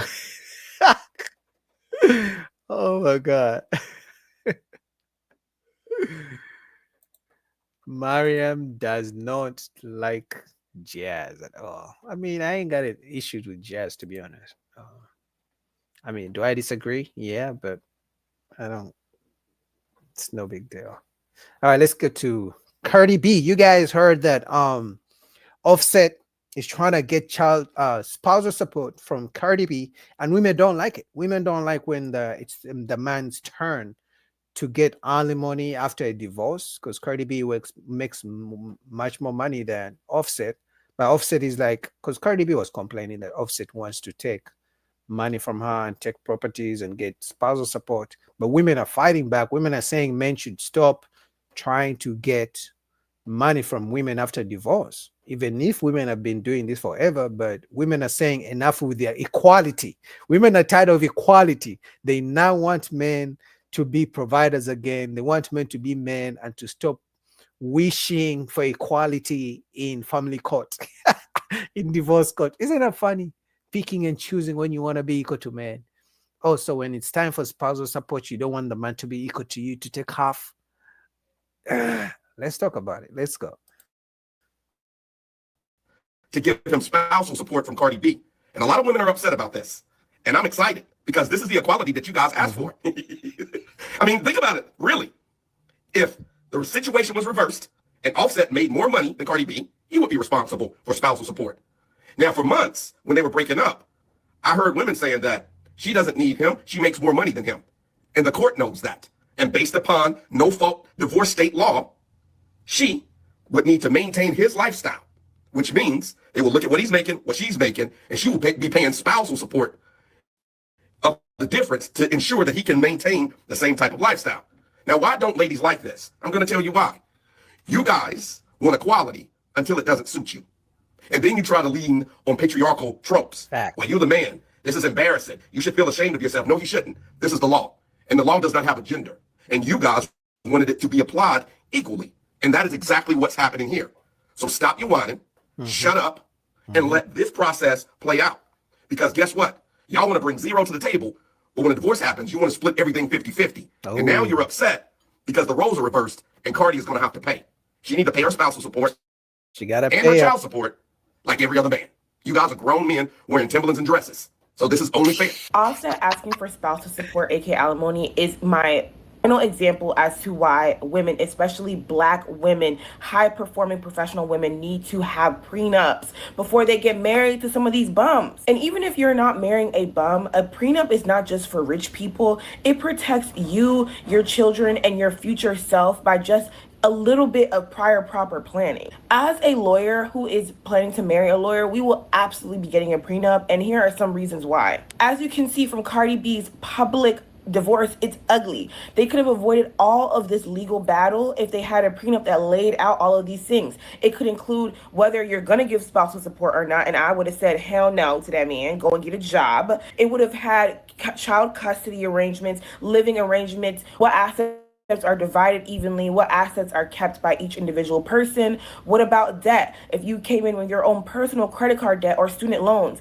do you want to keep that debt? These are all things that could have been discussed and planned out well before you got to this toxic, vile place. And the reason why prenups are so magical for that reason is because you're still in love. You're fighting in love. You're having these discussions with still grace and compassion and wanting to be together. When you are in a volatile place and you're coming from a place of anger, you're not making any sound decisions. As a fire sign, I know I can be ugly and vindictive and become a true certified hater. So instead of thinking about that and planning that out well ahead of this divorce, now, because let's be honest, some relationships work and some fail. It is what it is. Now you are racking up thousands, hundreds of thousands of legal fees, fighting out these little nitty gritty terms that could have been discussed years ago with far less attorney bills. And as an attorney, did she just blame zodiac signs for being a hatred person and a hateful person and being an evil person? Did she just blame zodiac signs? Yo, we are cooks. I know what my billable hour rate could look like. So all little back and forth, me having to call my lawyer every time you get on Instagram making a story, I know they're racking up those fees. All too often, we're just seeing how professional women, especially women of color, are having to pay for these bums. Like the audacity of this man to go out and publicly humiliate you, be cheating on you continuously while you're raising his kids in your home. And he has the audacity to ask for a stipend.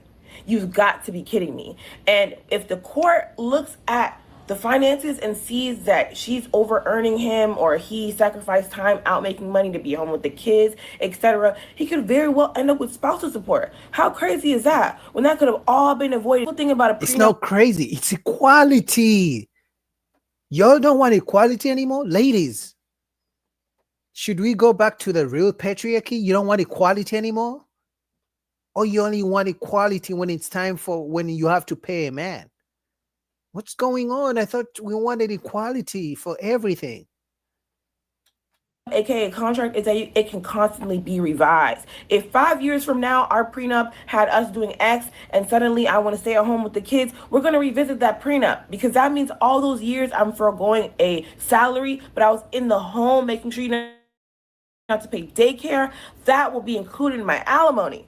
If more of us put our thinking caps on and thought out of logic coupled with love, we could really avoid a lot of this nonsense. I mean, I doubt if he get 70%. I think he just reaching, but I think he should get his fair share if just better. like if it was the other way around. But I agree with what Il said. It's when it comes to Cardi B herself, she's not trying to heal. She doesn't want to be she just want to get another man. She just want to let people know, I can get me another man, because that's what women do. Like, what you don't do, the next one will. And you get the next same person, you know. I saw it's crazy. Who, from what I've heard, definitely not better. Definitely almost worse than what she got. Yeah, that's always crazy. Women complain how the man was cheating and, you know, he cheated and had babies with different women and things like that. And then they go and get another cheater. Like, that's, I don't know, which goes back to the fact that many of us, including myself, we were not taught how to pick good partners. Now, I guess I'm in a better position because I have the self-awareness to know, but some people believe even when they go 10, 20, 30 different failed relationships, they still believe they are not the problem. They always blame the other party, but they keep picking the same kind of men, the same kind of people with the same traits. So Cardi B claimed Offset was a cheater. She divorced him. Guess what? She found a guy who has multiple kids with multiple women. And they left him because he was cheating. And then she got pregnant by him. And then she's going to leave him and find another cheater. Oh my Well, God. she had her kids with. The downside is, yeah, she's rich. And when it comes down to the baby, yeah, he's legally the default father.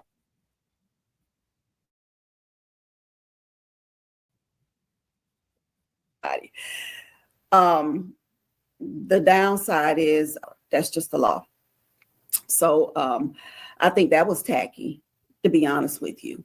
I think that alone will probably get him a nice share of money, because now look, this child, and the law don't make him, even if this father is even if the other guy is the father, the biological father, the law says that's not how the law works. And that's what ladies need to understand. When these things happen, if your husband go out here and make a baby with another woman, you're not deemed that child's mother, ever. Even if you divorce, you're not on the hook. But if that man marries a woman and she goes out here and has an affair and get pregnant, even if she divorces him, she could still take his money. He still has to pay child support, even if the biological father steps up. The law says the husband is the default father. There's almost nothing. Most people don't get off the hook. Most people don't. You hear anecdotal cases, but most men don't. So this is bigger. So I think that alone would get him he should have the upper hand in court because of that alone. She could have stayed with the guy, been with the guy all she wanted, but to get pregnant and stuff, she's crazy. That was the tacky side of it. But it's Cardi B, and I like Cardi B overall, but I'm talking about the situation itself was tacky. And that's the thing. If this older woman likes Cardi B, what do you think younger women do? They probably like her, and guess what? They're influenced by her. Guess what? Now they're going to try to emulate what she's doing. Because now younger girls are going to think it's okay to still be married and find another man to get pregnant by, and the world shouldn't judge you. I'm telling you. I don't think she elevated at all with that guy. I just don't. So I just think it was just a payback thing. But yeah, that's all I have to say to that. All right, go ahead, Bo. Okay. I think that Cardi B and Offset have been dumpster fires ever since we've known what their names are. Cardi B is extremely strategic. I will give her that. Strategic? Cardi B didn't necessarily have talent. What she had was hustle. She hustled. She got on that show. She knew what she knew what she was doing. She used that platform to elevate herself to another platform. She knew she wanted to do music. She knew she was a character. That she is very strategic. She knew what she was doing. And so I'll give her that. Personally, dumpster fire. She is the most chaotic person. And I've been listening to her here and there to see if I can see some type of, or hear some semblance of like sense, intelligence, direction, groundedness. That lady is flying like a hot air balloon that ain't gonna never come down. And Offset, you know what I'm saying? He got his little penis, and he got free penis for everybody. Like he put it on the lemonade stand, and it was like free lemonade, and so everybody could get it. And the thing is that she knew that. Yeah. And so if you go up to the lemonade stand and you see free lemonade for anybody, and you see everybody getting it, it was like, I want you. That's your fault. That's true. Same thing with him. She's a dumpster fire. You walked up to that lady, and I imagine Cardi B as like those caricatures. She was a right? stripper. You know, when you on vacation, you go get your picture drawn, and they draw you as whatever your features are, whatever your personality is that they saw, they highlight that.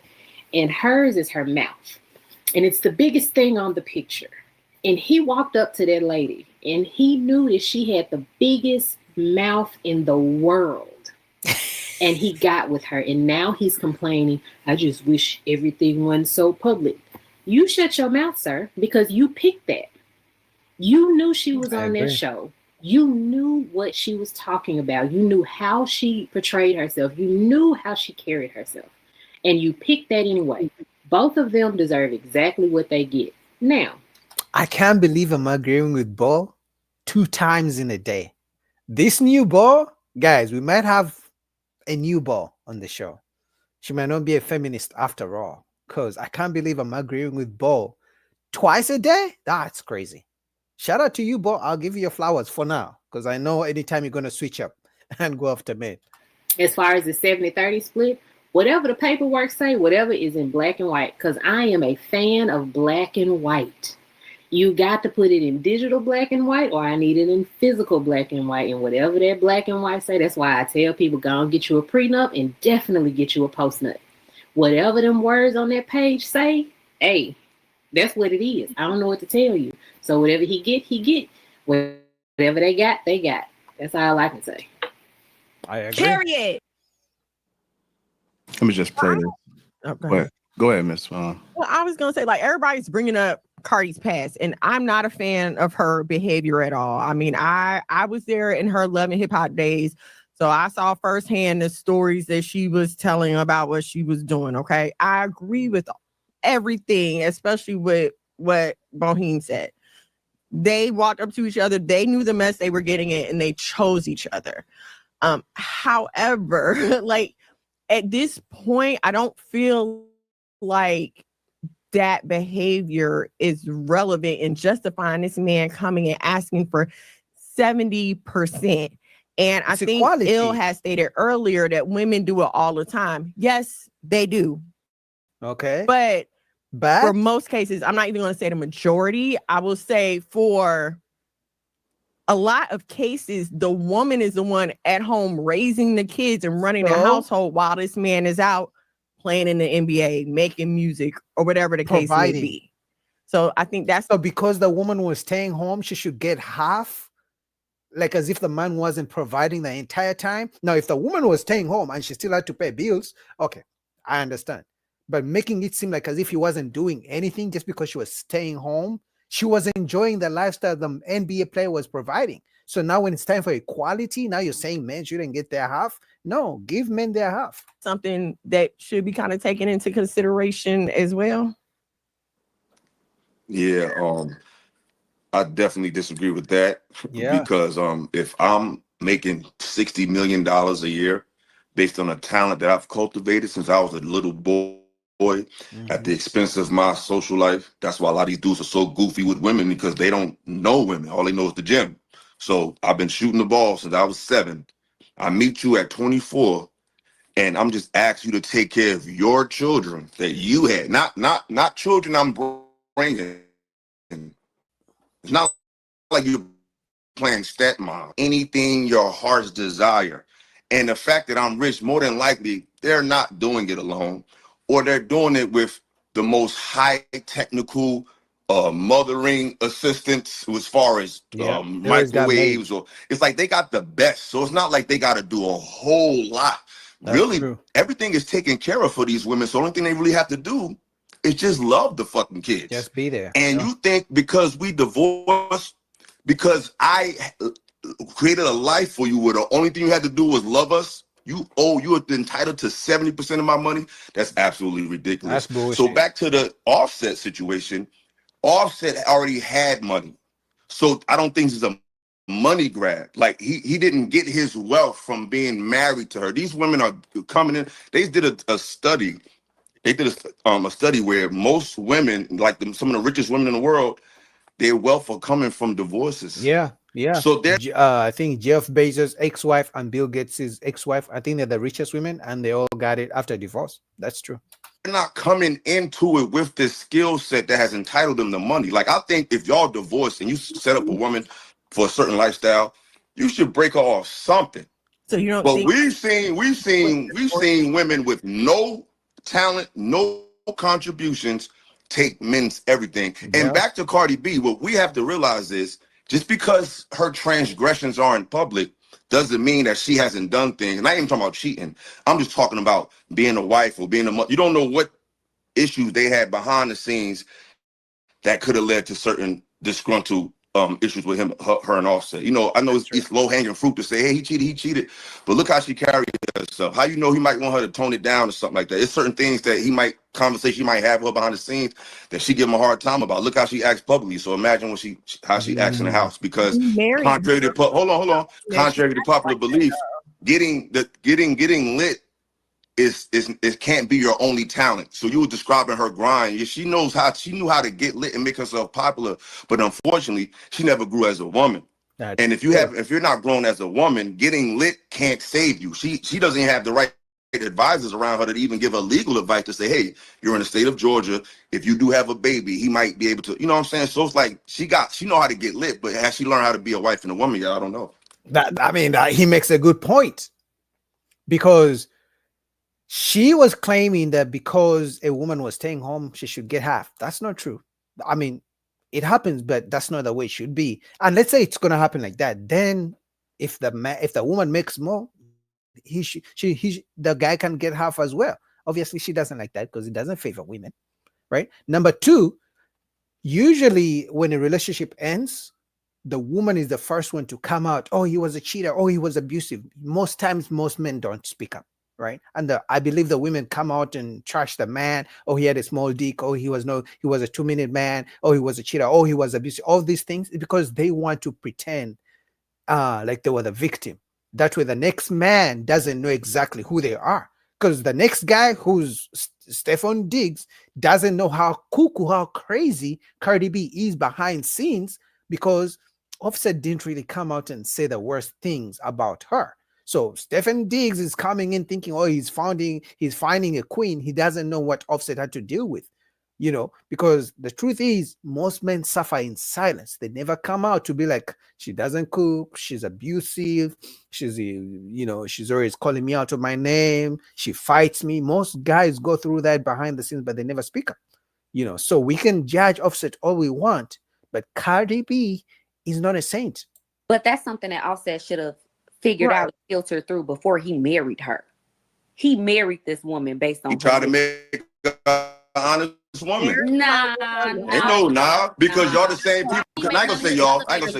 I'm just saying, but a lot of women say give women a chance. He gave her a chance. Why didn't he make any of his other baby mamas an honest woman? He got like 5 other ones. Well, maybe he liked her. Maybe he did it though. She had all these. He liked her because she was a hustler. He liked her because we don't know why he liked her. Yeah, we don't know. Yeah, we don't know why he liked her.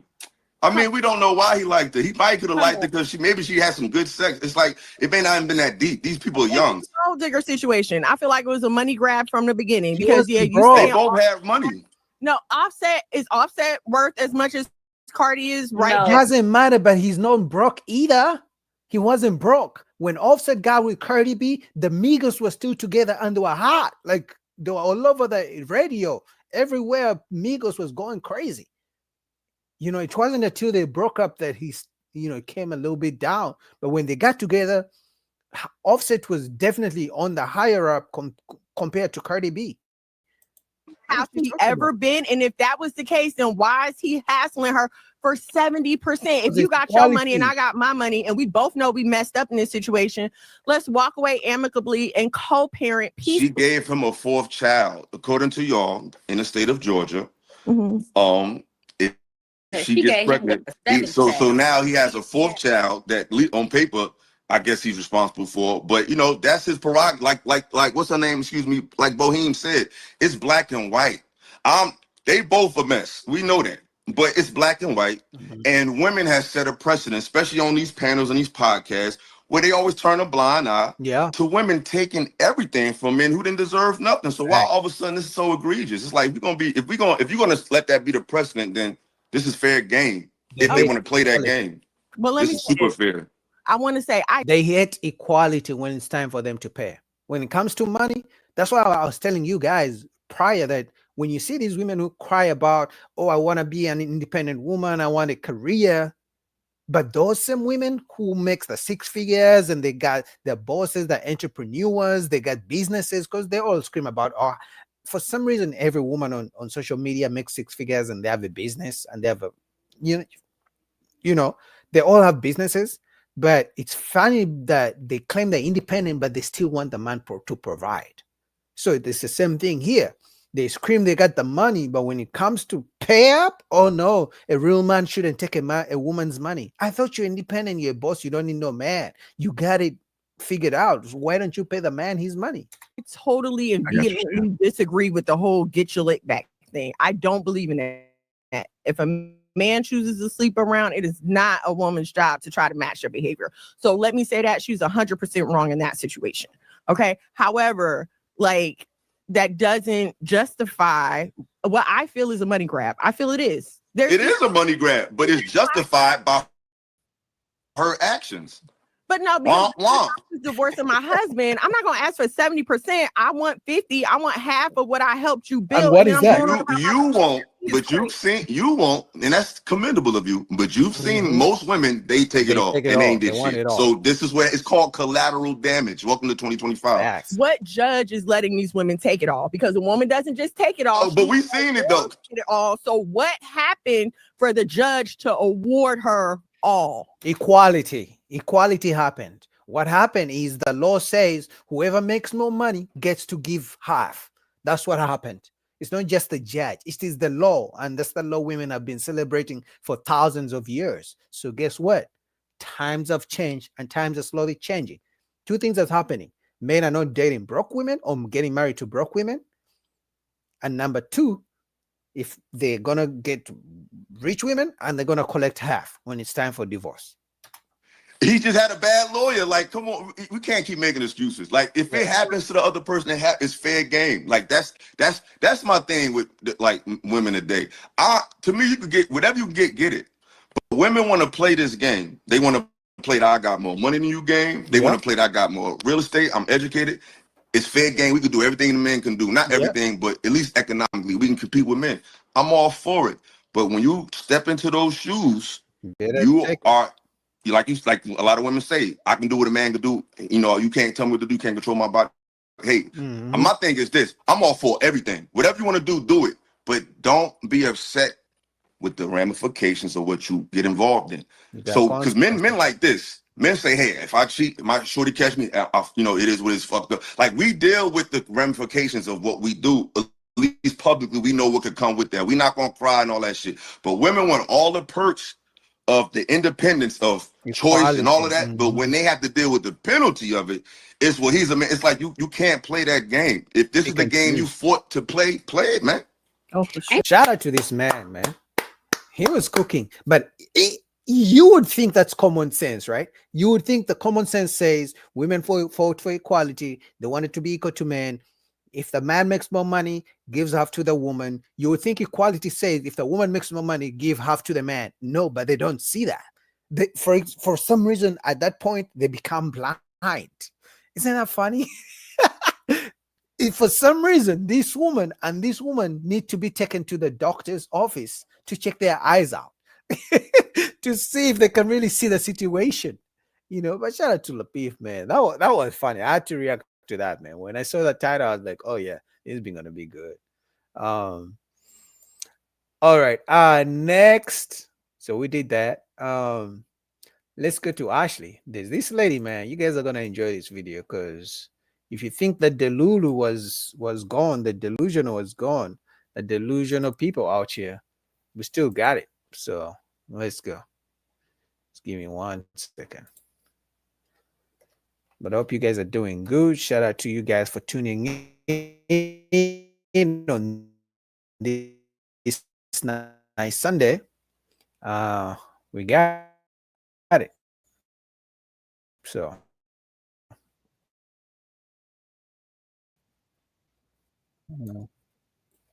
1 second.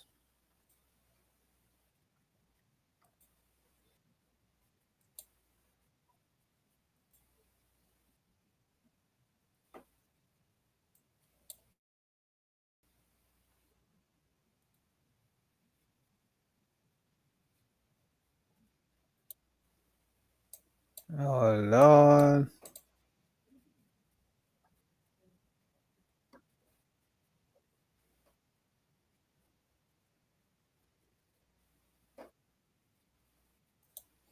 All right, let's go. Guys, like the video. Please like the video. If you're in here supporting your boy, just like the video. I really appreciate you guys. You can send a super chat to show your support to your boy. That also works, but most importantly, I want you to like the video. All right, shout out to you guys. It's a nice Sunday. Tomorrow is a holiday, so I'm gonna be cooking for a while, at least for,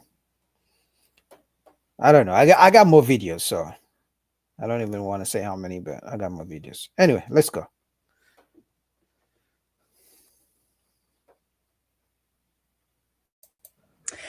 So I am plus size, and I feel like it's like making me get in my head about dating. I've actually never had a boyfriend.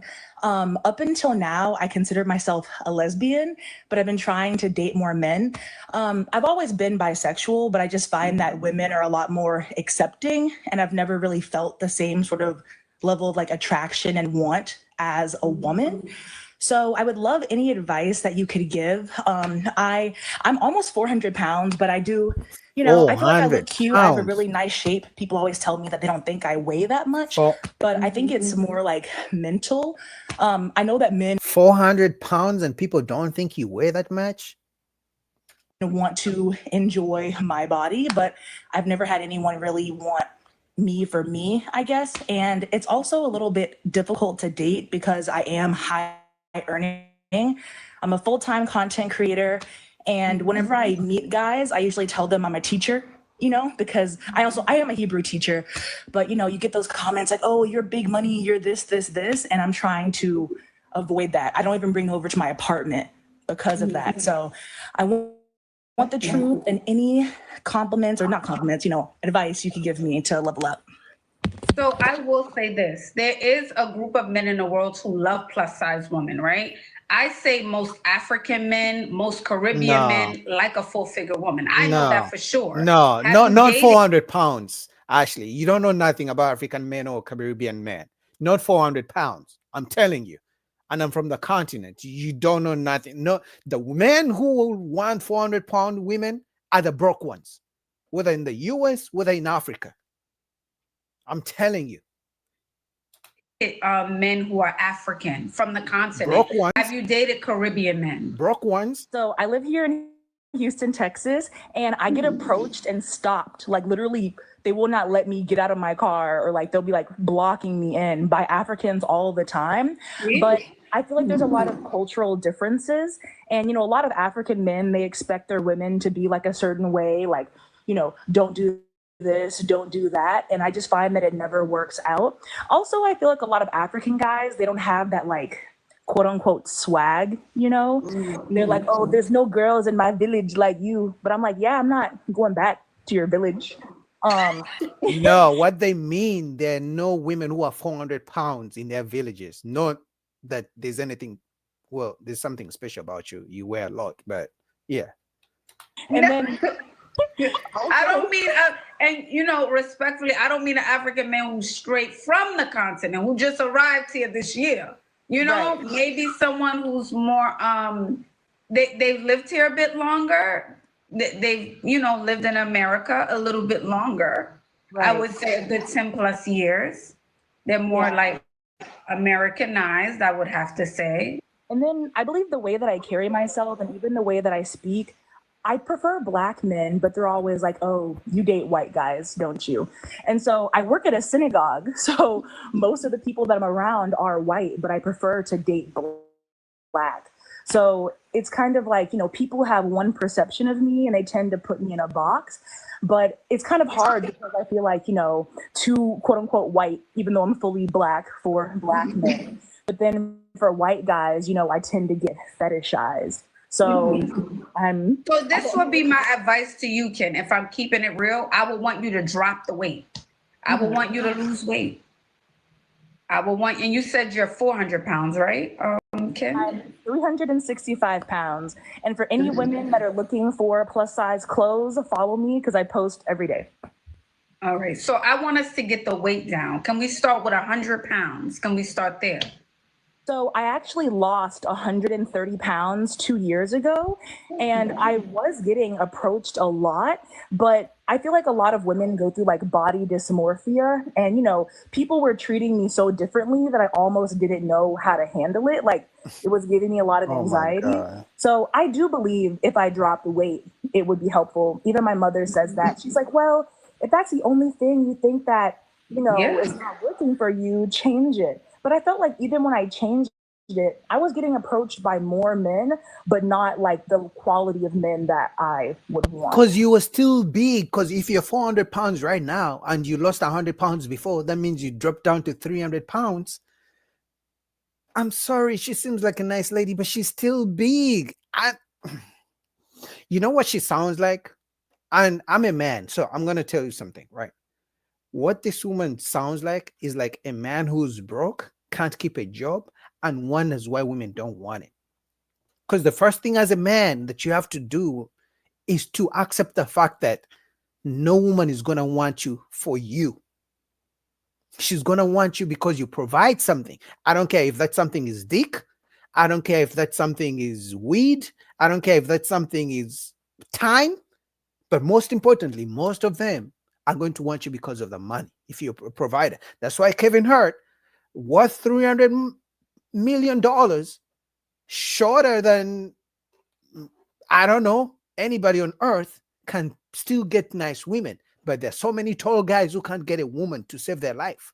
Because at the end of the day, as men and women, we want different things from each other. When a man sees a woman, the first thing is like, okay, beauty.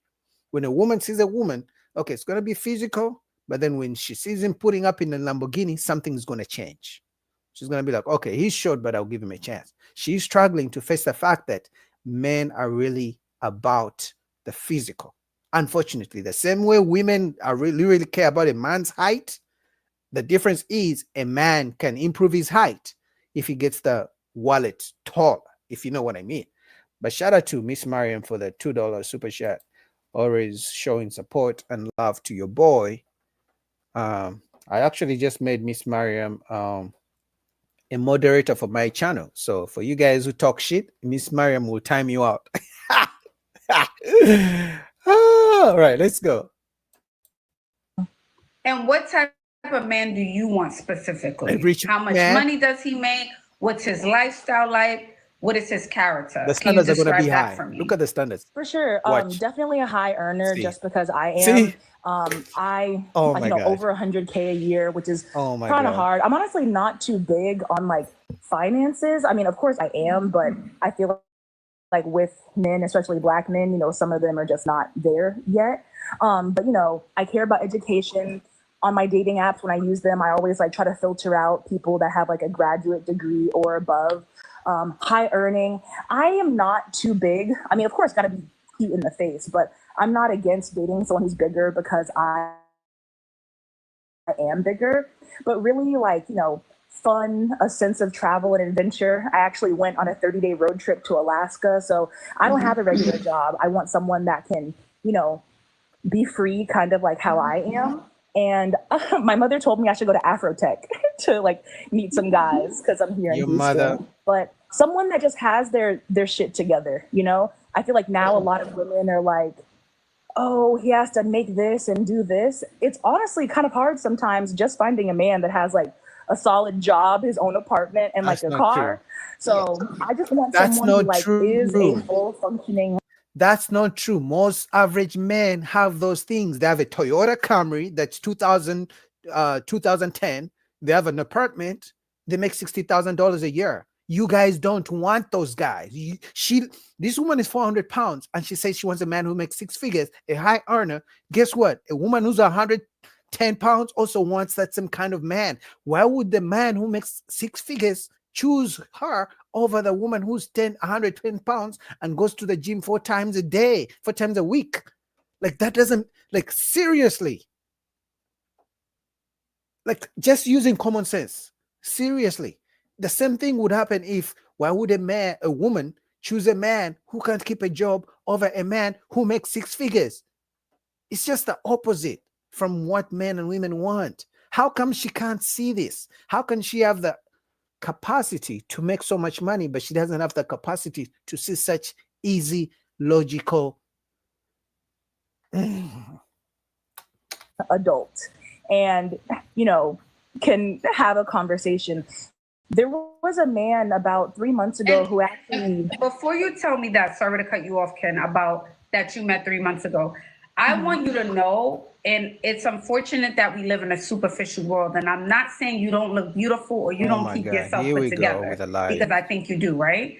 But I want you to know we live in a superficial world, and I want you to know exactly what you're asking for exists. However, you have to change who you are to get that guy. So there are men who make 100K plus, who are educated, who want to travel, who read books, who can engage in intellectual conversations, right? They do exist. But I think you can open up and change your reality when we change ourselves, right? So I want us to work on our weight. I want us to drop the weight. And as you're losing the weight, just so it doesn't feel like, how do you say, like, wow, overwhelming when you're losing the weight, I want you to go to therapy and get you a fitness trainer and listen to affirmations while you're going through the process. Does that make sense? Definitely. But this is only your reality. I'm not saying, again, you can't attract a quality man, but this is your reality because of who you are right now. That doesn't mean you're not beautiful, but I know if we work on ourselves more, when we lose a bit of weight, it changes our world. It changes the options. That's true. Okay. And this goes for all the women watching. And to the women. men You don't too. even have to be 300. You could be 150 pounds and go down to 130 pounds, and that'll change your dating options. This goes for all ladies at any weight class. And so you were saying about a guy you met 3 months ago. Yes. So I met a guy 3 months ago, and he was like, you know, you're a good woman and I'm a good man. Like, he really wanted to date me. And I was like, okay, this is what I've been wanting, like someone that actually wants a relationship. But he was so boring. Like, literally, it was like talking to a wall, like watching paint dry. And I will agree that I probably like slept with him too soon, but it was like, you know, if we are going to be in a relationship, I need to see if it's like good or not. I mean, it was okay, but it's like after we like had, you know, intercourse, that's all he could think about. And he clapped cheeks and he didn't want nothing else. If we're gonna be honest, when a man likes a woman, he will have something to talk about.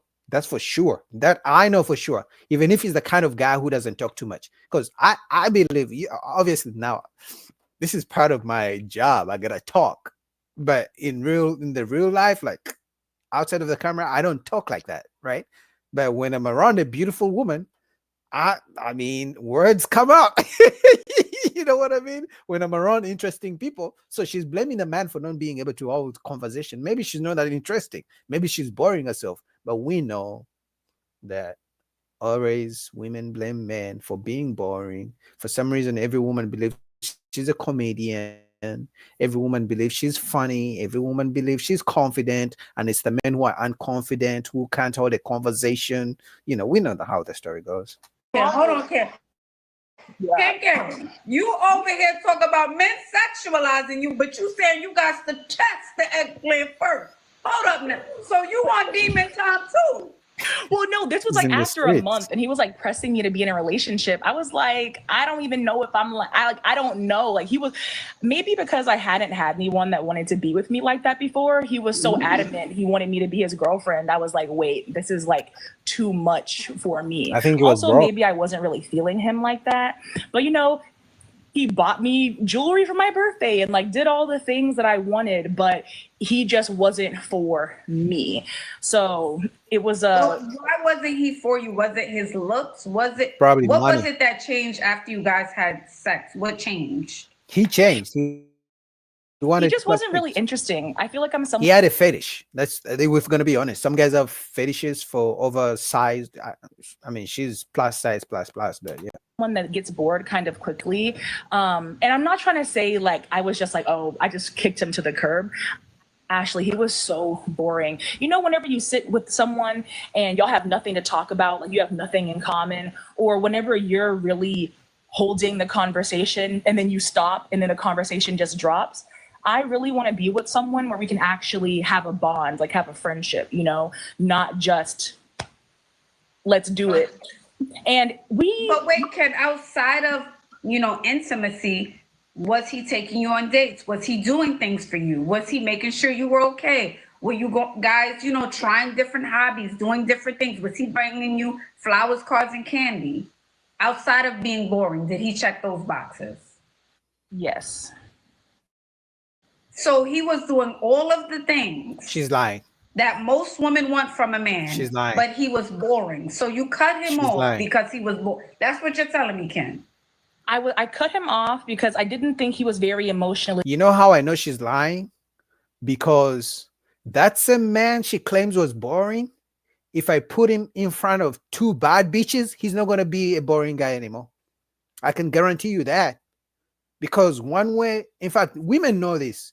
When a man's talking too much, starts talking too much, that means he literally likes the woman. That's one of, I mean, women in the chat can tell you guys right now. When a man is talking too much or starts blabbering, that because he likes the woman. He's nervous, he likes the woman. But when a man isn't interested in you, he ain't gonna say shit. Available, and he was boring. My car got broken into, and I was really, really upset because they stole some very sentimental things that you can't just rebuy. He was like, oh, don't worry about that. I can just buy them for you. And I was like, you're not understanding. I'll never be able to get those things back. Like, they meant a lot. And he was like, oh, I know how to make you feel better. We can just have sex. You probably need to have sex. And I was like, is the only way you know how to make a woman feel better to have sex or to buy her something? Oh my and God. I told him I needed more like emotional connection. And I gave him like a month to get it together, and it never happened. And we didn't have sex until after like a month or so of talking. And I'm not gonna lie, he was still boring, but you know, I wanted to see if I could really get with it. And I could not. I mean, the level of delusion this woman is on needs to be studied. And you know what? You could find that so-called boring guy was supposed to be her husband, but she expects to find an NBA player the same way a woman who's 300 pounds less than her size also wants an NBA player. I do have one question for you. I would like to know if you have any advice about how to feel more confident going out by yourself.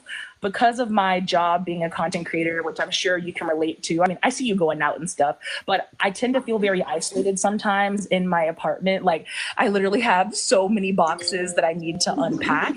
And whenever it comes time to go out, I'm feeling like a recluse. Like, I'm normally very extroverted. Everyone in the comments like, oh, she's just a yapper. Like, I'm social, but I've become a lot more withdrawn, and I'm not sure if it's because of my weight or if there's any ways I can just feel more confident. You know, like, I always try to look cute when I go out, have my hair and stuff done. And I've been having better experiences lately, but it's just a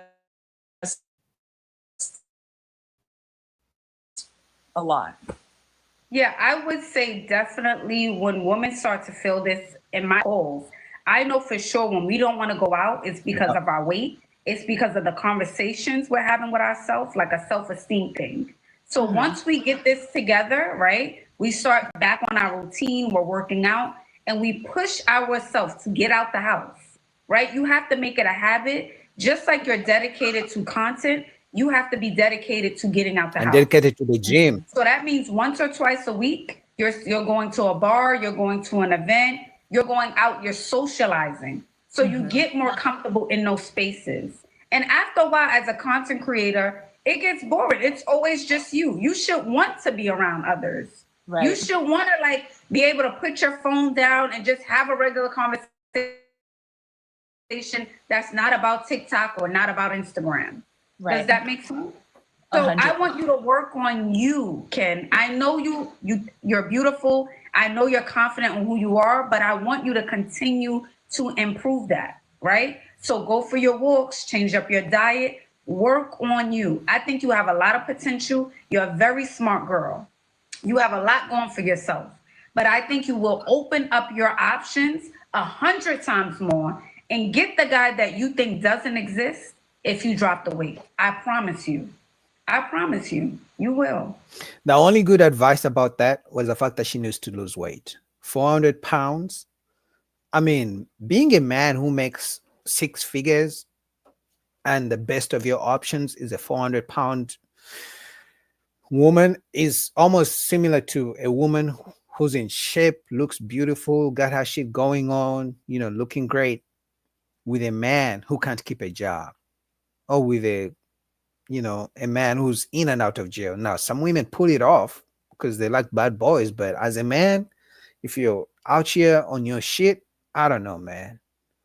And the truth is, it's her weight. But to have so many people around her who have never told her, well, she claims the mom has told her, but the fact that the mom let her get to that size, because I don't know her for sure, but my guess is the mom is probably the same way, same weight, no man, because usually things like that run in the family. Thank you so much for all of your advice. I know I actually have a walking pad over here. I'm like, I have this equipment just sitting in my apartment. Let me actually use it. I really appreciate you letting me on your platform, and this was great. So I appreciate it. You're welcome. Please come back before January 1st. I'm putting you on my list. I have a list of women. Okay. Everyone has different amount of weight they want to lose before the end of the year, or something they're working on. So I want you to check back in the month of December, okay, with an update. Yes, ma'am. I got you. Doll. All right, beauty. Have a good one, doll. Bye-bye. Bye. I mean, I wish her the best, but I have no idea if I have very little faith that she's actually going to try to lose the weight, because it's more comfortable to not lose the weight, man. I'm going to be honest. It's more comfortable to do comfortable things. It's not comfortable to do hard things. If we're going to be honest, it's not comfortable to study. It's not comfortable to work out. It's okay to work out it's easy to work out one day, but to do that shit 4 times a week and then track what you eat, and then, forget about going out all the time, and then think about doing that for 3 months, 6 months, 24 months, because for her weight, 400 pounds, the best thing, I'm going to be honest, the best thing she can do right now is use Ozempic. She gotta have to use some drugs, some medications to lose that weight. She's just not going to lose that weight just by working out. At least it's going to take her like 5 years just to lose, even to lose 200 pounds. So she may have to use some Ozempic. What do you guys think about that? Honestly, that's crazy. A shout out to Ashley. So for that, we're going to go to, I wanted to do a Kendra G for you guys. So we see more delusional people out here. But for you guys in the chat, if you want to, because she's a beautiful woman, but imagine if she lost, because she's 400 pounds, imagine if she lost 250 pounds. Oh my God. Because now after she loses the weight, she still needs to do excess skin removal surgery. You guys know that she still, so she'll have to do surgery for that. But she has money, so maybe she'll be able to pull it off.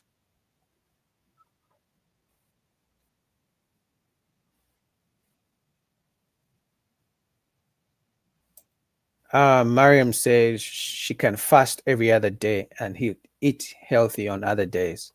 Yeah, but she's 400 pounds. She's gonna have to use Ozempic. She's gonna have to use some Ozempic, and then she can still work out. She still needs to work out and eat healthy. But I'm talking about, to be realistic, she's not gonna be able to lose the weight just by working out. She has too much weight.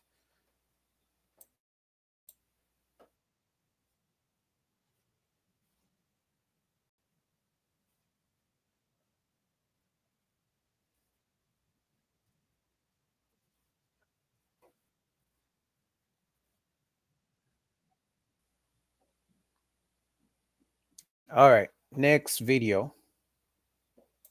Let's go to Kendra J.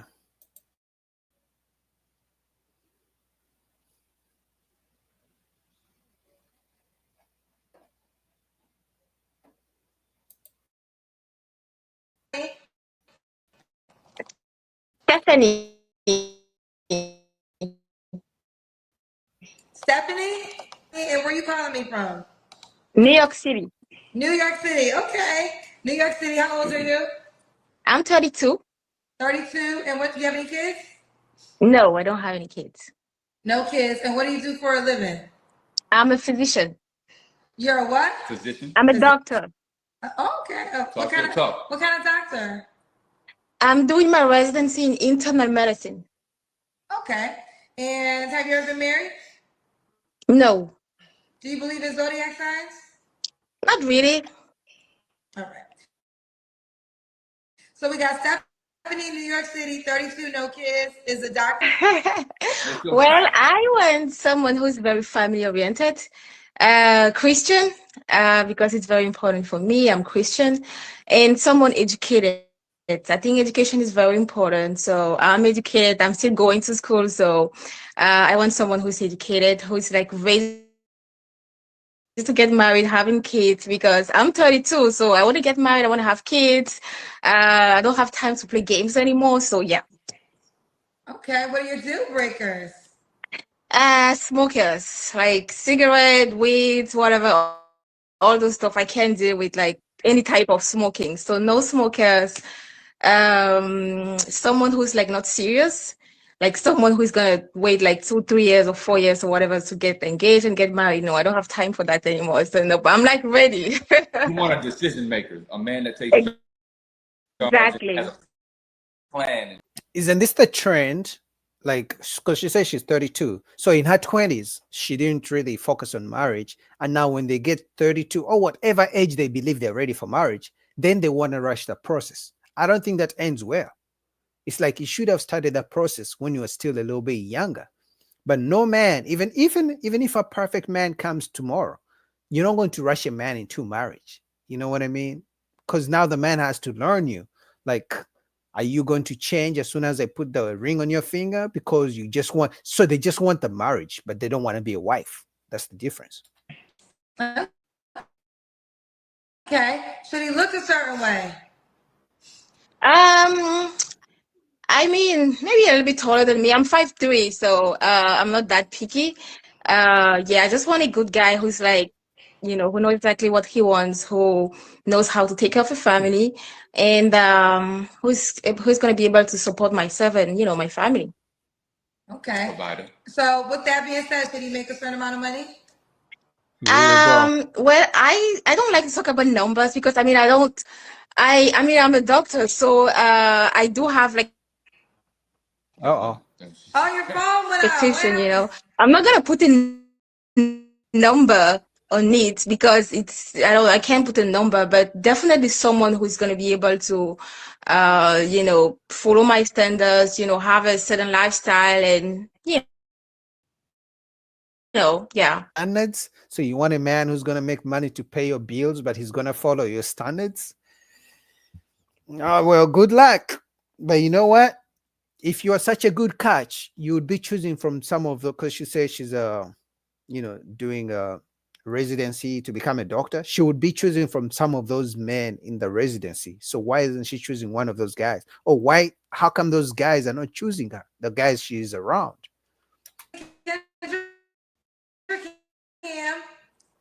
Oh, okay. Hopefully you guys can see me. I don't think you guys can see me. You gotta see your legs, honey. Can you bring the camera down so we can see You your gotta put it foot? on the floor and go down the hallway. You look like you're in shape though. She's in shape. I can't. Can you see me or no? We gotta see your legs. You gotta bring it down more. You gotta put the phone on the Okay. Hold on, let and me. go at the end of the hallway. ABI's giving you that's how you do your videos. Yeah. I'm a director. Okay. You got a body. You look good. She's in shape. I'll give her that. She's in Like shape. you know, thighs, no waist. Okay.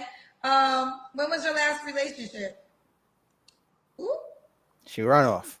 Oh, is it your She Wi-Fi? walked away from the router. Okay. Wait, can you hear us? Sorry, say that again. Yes. Okay, we're back. When was your last relationship? A year and a half ago. Okay. You don't have to answer, but I'm gonna ask. When's the last time you was intimate with someone? I don't want to answer. Oh, actually, oh my gosh, I forgot something. It's very important for whoever is DMing me that I want to wait for my husband to have sex. So, no intimation before that. No sex. So are you a virgin? No. But No. like I want to say, so 5 years ago, I really gave my life to Jesus, and I decided that no more sex before marriage, and I would just want to wait for my husband to have sex. So that's a deal breaker. That's a deal breaker. So that's non-negotiable. So no sex until you get married. Exactly. That's non-negotiable. That's respectful. Okay. Do you kiss? I would say one, really, just one, because I want to have my own kids and, I want to have my family with my Right. husband. So one is like the most I can have. I don't want any baby drama, Oh, no, no no. baby mama drama. Yeah. She was asking if you kiss, like Can you, is for there any, Oh, intimacy, do you kids. at least Oh, I kiss have the man? kids. Yes, I can kiss. Yes. okay. So, and then what about if you're dating and you get exclusive? No sleeping in the same bed either? How Wi-Fi is what? We're gonna see, but definitely no. So she's saying no sex until marriage because she just gave her life to Christ. Okay, shout out to her for that. But during that phase, is the man going to be expected to pay the bills and pay for dates? Or is it no sex, no paying for the dates, and then after marriage, you can start paying for dates and things like that? Because let's be honest, guys, men are very sexual. And in fact, men and women are both sexual. The only difference is in the courting phase or dating phase, it's usually the man investing money. So should the rules be that, okay, no sex till marriage, so that means I'm not paying for dates till marriage, I'm not paying any money, investing any money, is that wrong to say? Is that a bad idea? Because I can guarantee you, even if she's no intimacy with a guy before marriage, she's still going to expect him to be paying for dates. Is that a crazy idea, guys? I don't think so. Do you want to be able to be in the bed with you, girl? That's going because you got a body. You probably don't even set it up for that. That's a dangerous game to play. Yeah, that's gonna be a tough If one. you're gonna hold off from marriage to have sex, you shouldn't sleep with a guy. Yeah, in it's the never bed gonna work. At the same time. He should drop you off at your house after a nice date. Happy. That would be too. Well, His way. yeah, if we have like boundaries, we have limitation that okay, we don't do this, we don't do that. Yeah, we can sleep on the same bed. They said my Wi-Fi is blurry. This is Instagram. They should have if they're gonna have boundaries for no intimacy, they should have boundaries on how much money a man is expected to spend as well. Because I think most guys would be okay with waiting till after marriage for two reasons: if she's a virgin, and number two, if she doesn't have kids. Well, three reasons. And then number three, if they don't have to invest during the courting or dating phase, like invest money. Because trust me, women will tell men no sex until after marriage, but they still expect the man to buy her flowers, buy her gifts, spend money, take her out, take her on trips. Yeah, guys, she expects the guy to take her on a trip, get the same hotel room, but still no sex. It happens every day, every single day, But anyway, shout out to Kendra G. I started off with that for the show because she just took a big L trying to come after people who react to her videos, me included, but she took a big L, so we'll see what she says about that. Anyway, guys, it's been a long show. I have more videos, but I think I'll keep them for next week because I don't know if I'll be able to stream tomorrow, but maybe I'll be able to stream Wednesday. I should be able to stream Wednesday. So guys, shout out to Mariam, always showing support to your boy. How do you say it? Gracias Bonita. Yeah, I think so. Yeah, Gracias Bonita. Shout out to King Peaks. King Peaks, I never seen you in here before, but shout out to you, bro, for the support, for being in the show. See you, King, Jazz, and everybody else has been in the show. Classy Perspective, back again to support your boy. Who else? Mr. Shout out to Mark, and everybody else was in the show for tonight. I hope you guys have a good rest of your Sunday, and I hope you have a good week. All right, make sure you grind, don't give up. Yeah, do the hard things. I think that's the mantra for me for this new week. The mantra is to do the hard things that other people won't do to become great. You know what I mean? So that's going to be my mantra for this week. Anytime you feel like you're tired, you're giving up on your goals, remember, you got to do the hard things. Because everyone is doing the easy things of just staying home and watching Netflix and not going to the gym. You don't want to end up with 400 pounds like that woman we reviewed before. So do the hard things, go to the gym, watch your diet, all right? Drink your water, work out, grind, and everything else. Be nice, be good to people, you know. So until then, I'll be back next week. I don't know if I'll be able to do a stream tomorrow unless, you know, I'm not as busy, but if not, I'll be back on Wednesday. So till next time, salute.